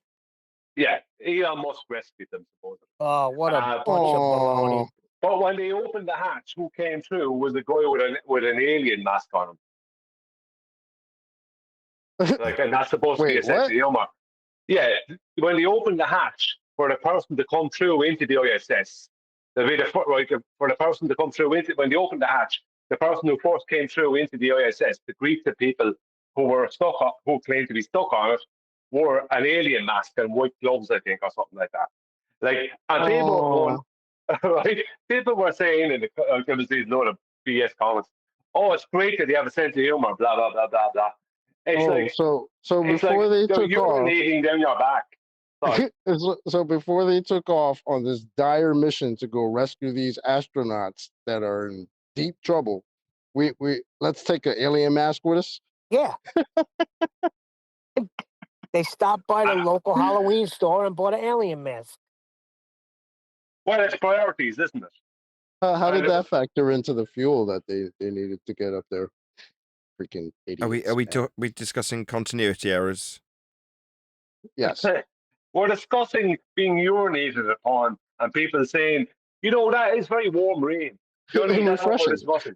That's very refreshing. It's got that salty feeling to it. You know what bothered me about that video?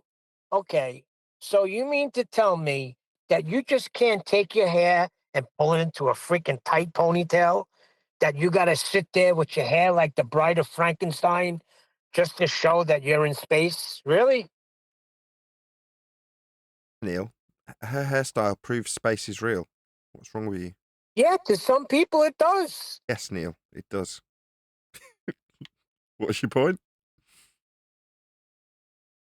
My point is, if it was real, you would actually have a ponytail. Yeah, yes, I completely agree, Neil. If it was real, you'd have a ponytail.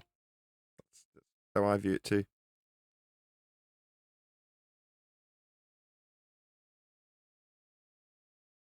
I just found it, like, just when we're talking a few minutes ago about, was that Apocryphon or someone kind of trying to big up witches in some way, it's like, anyone who looks at this nonsense of this alien guy coming through into this ISS nonsense, like, and goes, it's great to have a sense of humor. Elon Musk is great. Anyone who's like, you're looking to be urinated upon.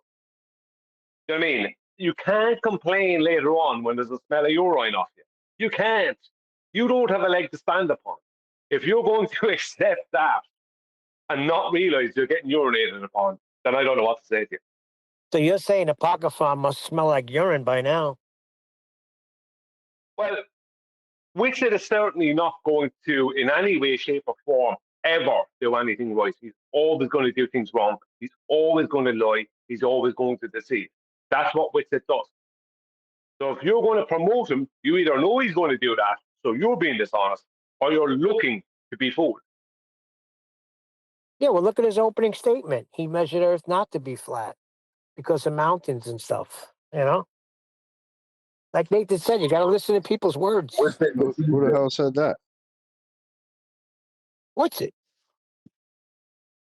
So Earth is mountains. Got in his well, is Witsit claiming the Earth is a mountain? No, he's claiming that Earth is dirt. It's a little more dirt. There are these trigger word, like these words that don't unlock the public's mind. You know what I mean? Like these things that just make people feel like we're crazy as shit instead of just answering questions straight up directly. Like, no, that's not science. Somebody like Witsit will go, well, I understand what you mean by science and, the broader world. And, I get you, but fuck all that, man. Ping pong. They should have no credibility whatsoever. Exactly, Eli. Earth is not an object. The first thing I'm going to do is take credibility from whoever's saying it's a boat. That's step one. Step two, then I'm going to show you how it's flat. Step three, then maybe we can talk about some moon stuff later. From the perspective that you already know for a fact it's flat. Well, Earth is not an object. You can't put it in my pocket. Like that dude earlier who came on, who asked Nathan about a citation. Oh, he had a citation about elevation angle before. And Nathan said something about it being measured flat. And he said, yeah, that's how it's measured. And then he wanted but it's like, nah, do you guys not understand? That's the point. Like, do you not get that? How do you have a but after conceding that it's measured flat? Like, literally. Just frustrating me. Well, they have. Nathan? Crazy as hell. Hello? Hello? Can you hear me? Nathan? Hello? Hello? That was good, Neil. That was good. That sounded like I thought we was back in Discord and you'd like rattled his chain. Oh my God.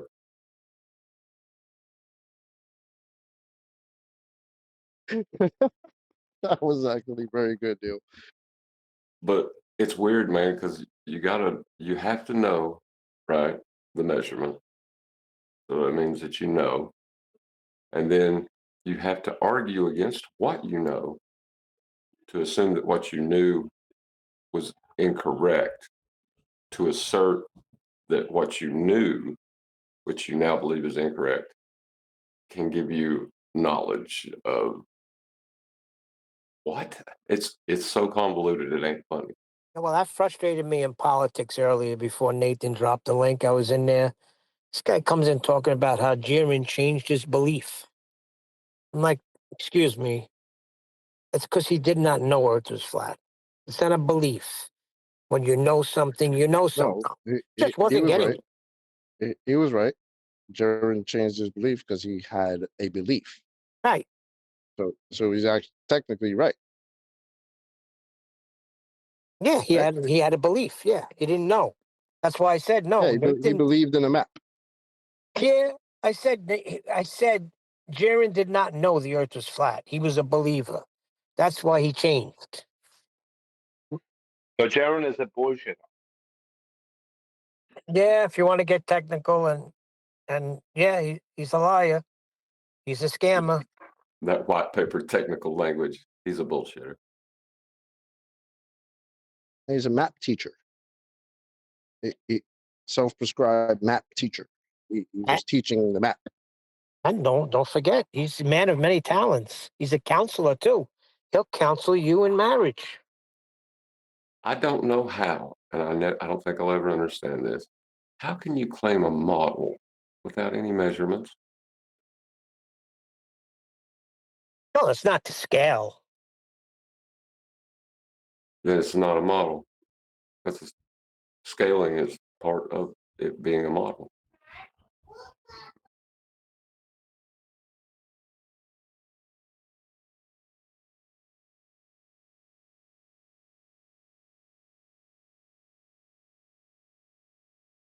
Yeah, that was super hilarious. Hello, hello, Nathan. Hello. I can't stand these people, yo. I'm branching out from my Trump impersonations. You got No, Ayuka that down one there. was 10 times better. Oh, hold up. Is his name Ayuka? How do you say it? Yuka or something like that? Nathan knows. We said his name perfectly. Like I'm every time he says Ayuka though, I'm thinking of like a Street Fighter when he throw the Oh, energy you can. bomb. Yeah. Hadouken. Landon. Yeah, arcades were awesome back in the 80s and 90s. I be watching those Mortal Kombat simulations where they're doing like all the combos where you can't touch the ground. That's no joke though. Like it used to be like that. I used to do that in Mortal Kombat. I think 4 or 5, one of those. People used to say you're cheating with Cade. I'm like, yo, fam, it's the game. You want me to do? When I first came home from prison, my brothers had the actual video game of what you just said, not Street Fighter, the Mortal Kombat. So they were playing that all day, and I would be just watching them play it. Then one night we go out to a bar, me and my friends. I got into a fight, and I jumped into a freaking Mortal Kombat stance. And my friend Joey was like, "What the freak are you doing?"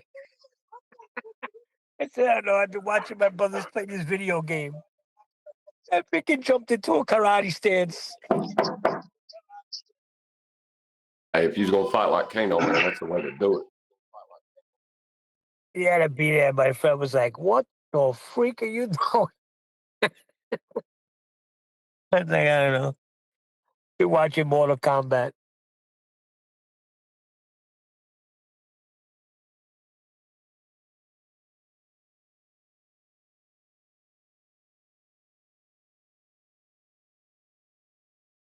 So did QE say 1:30 his time?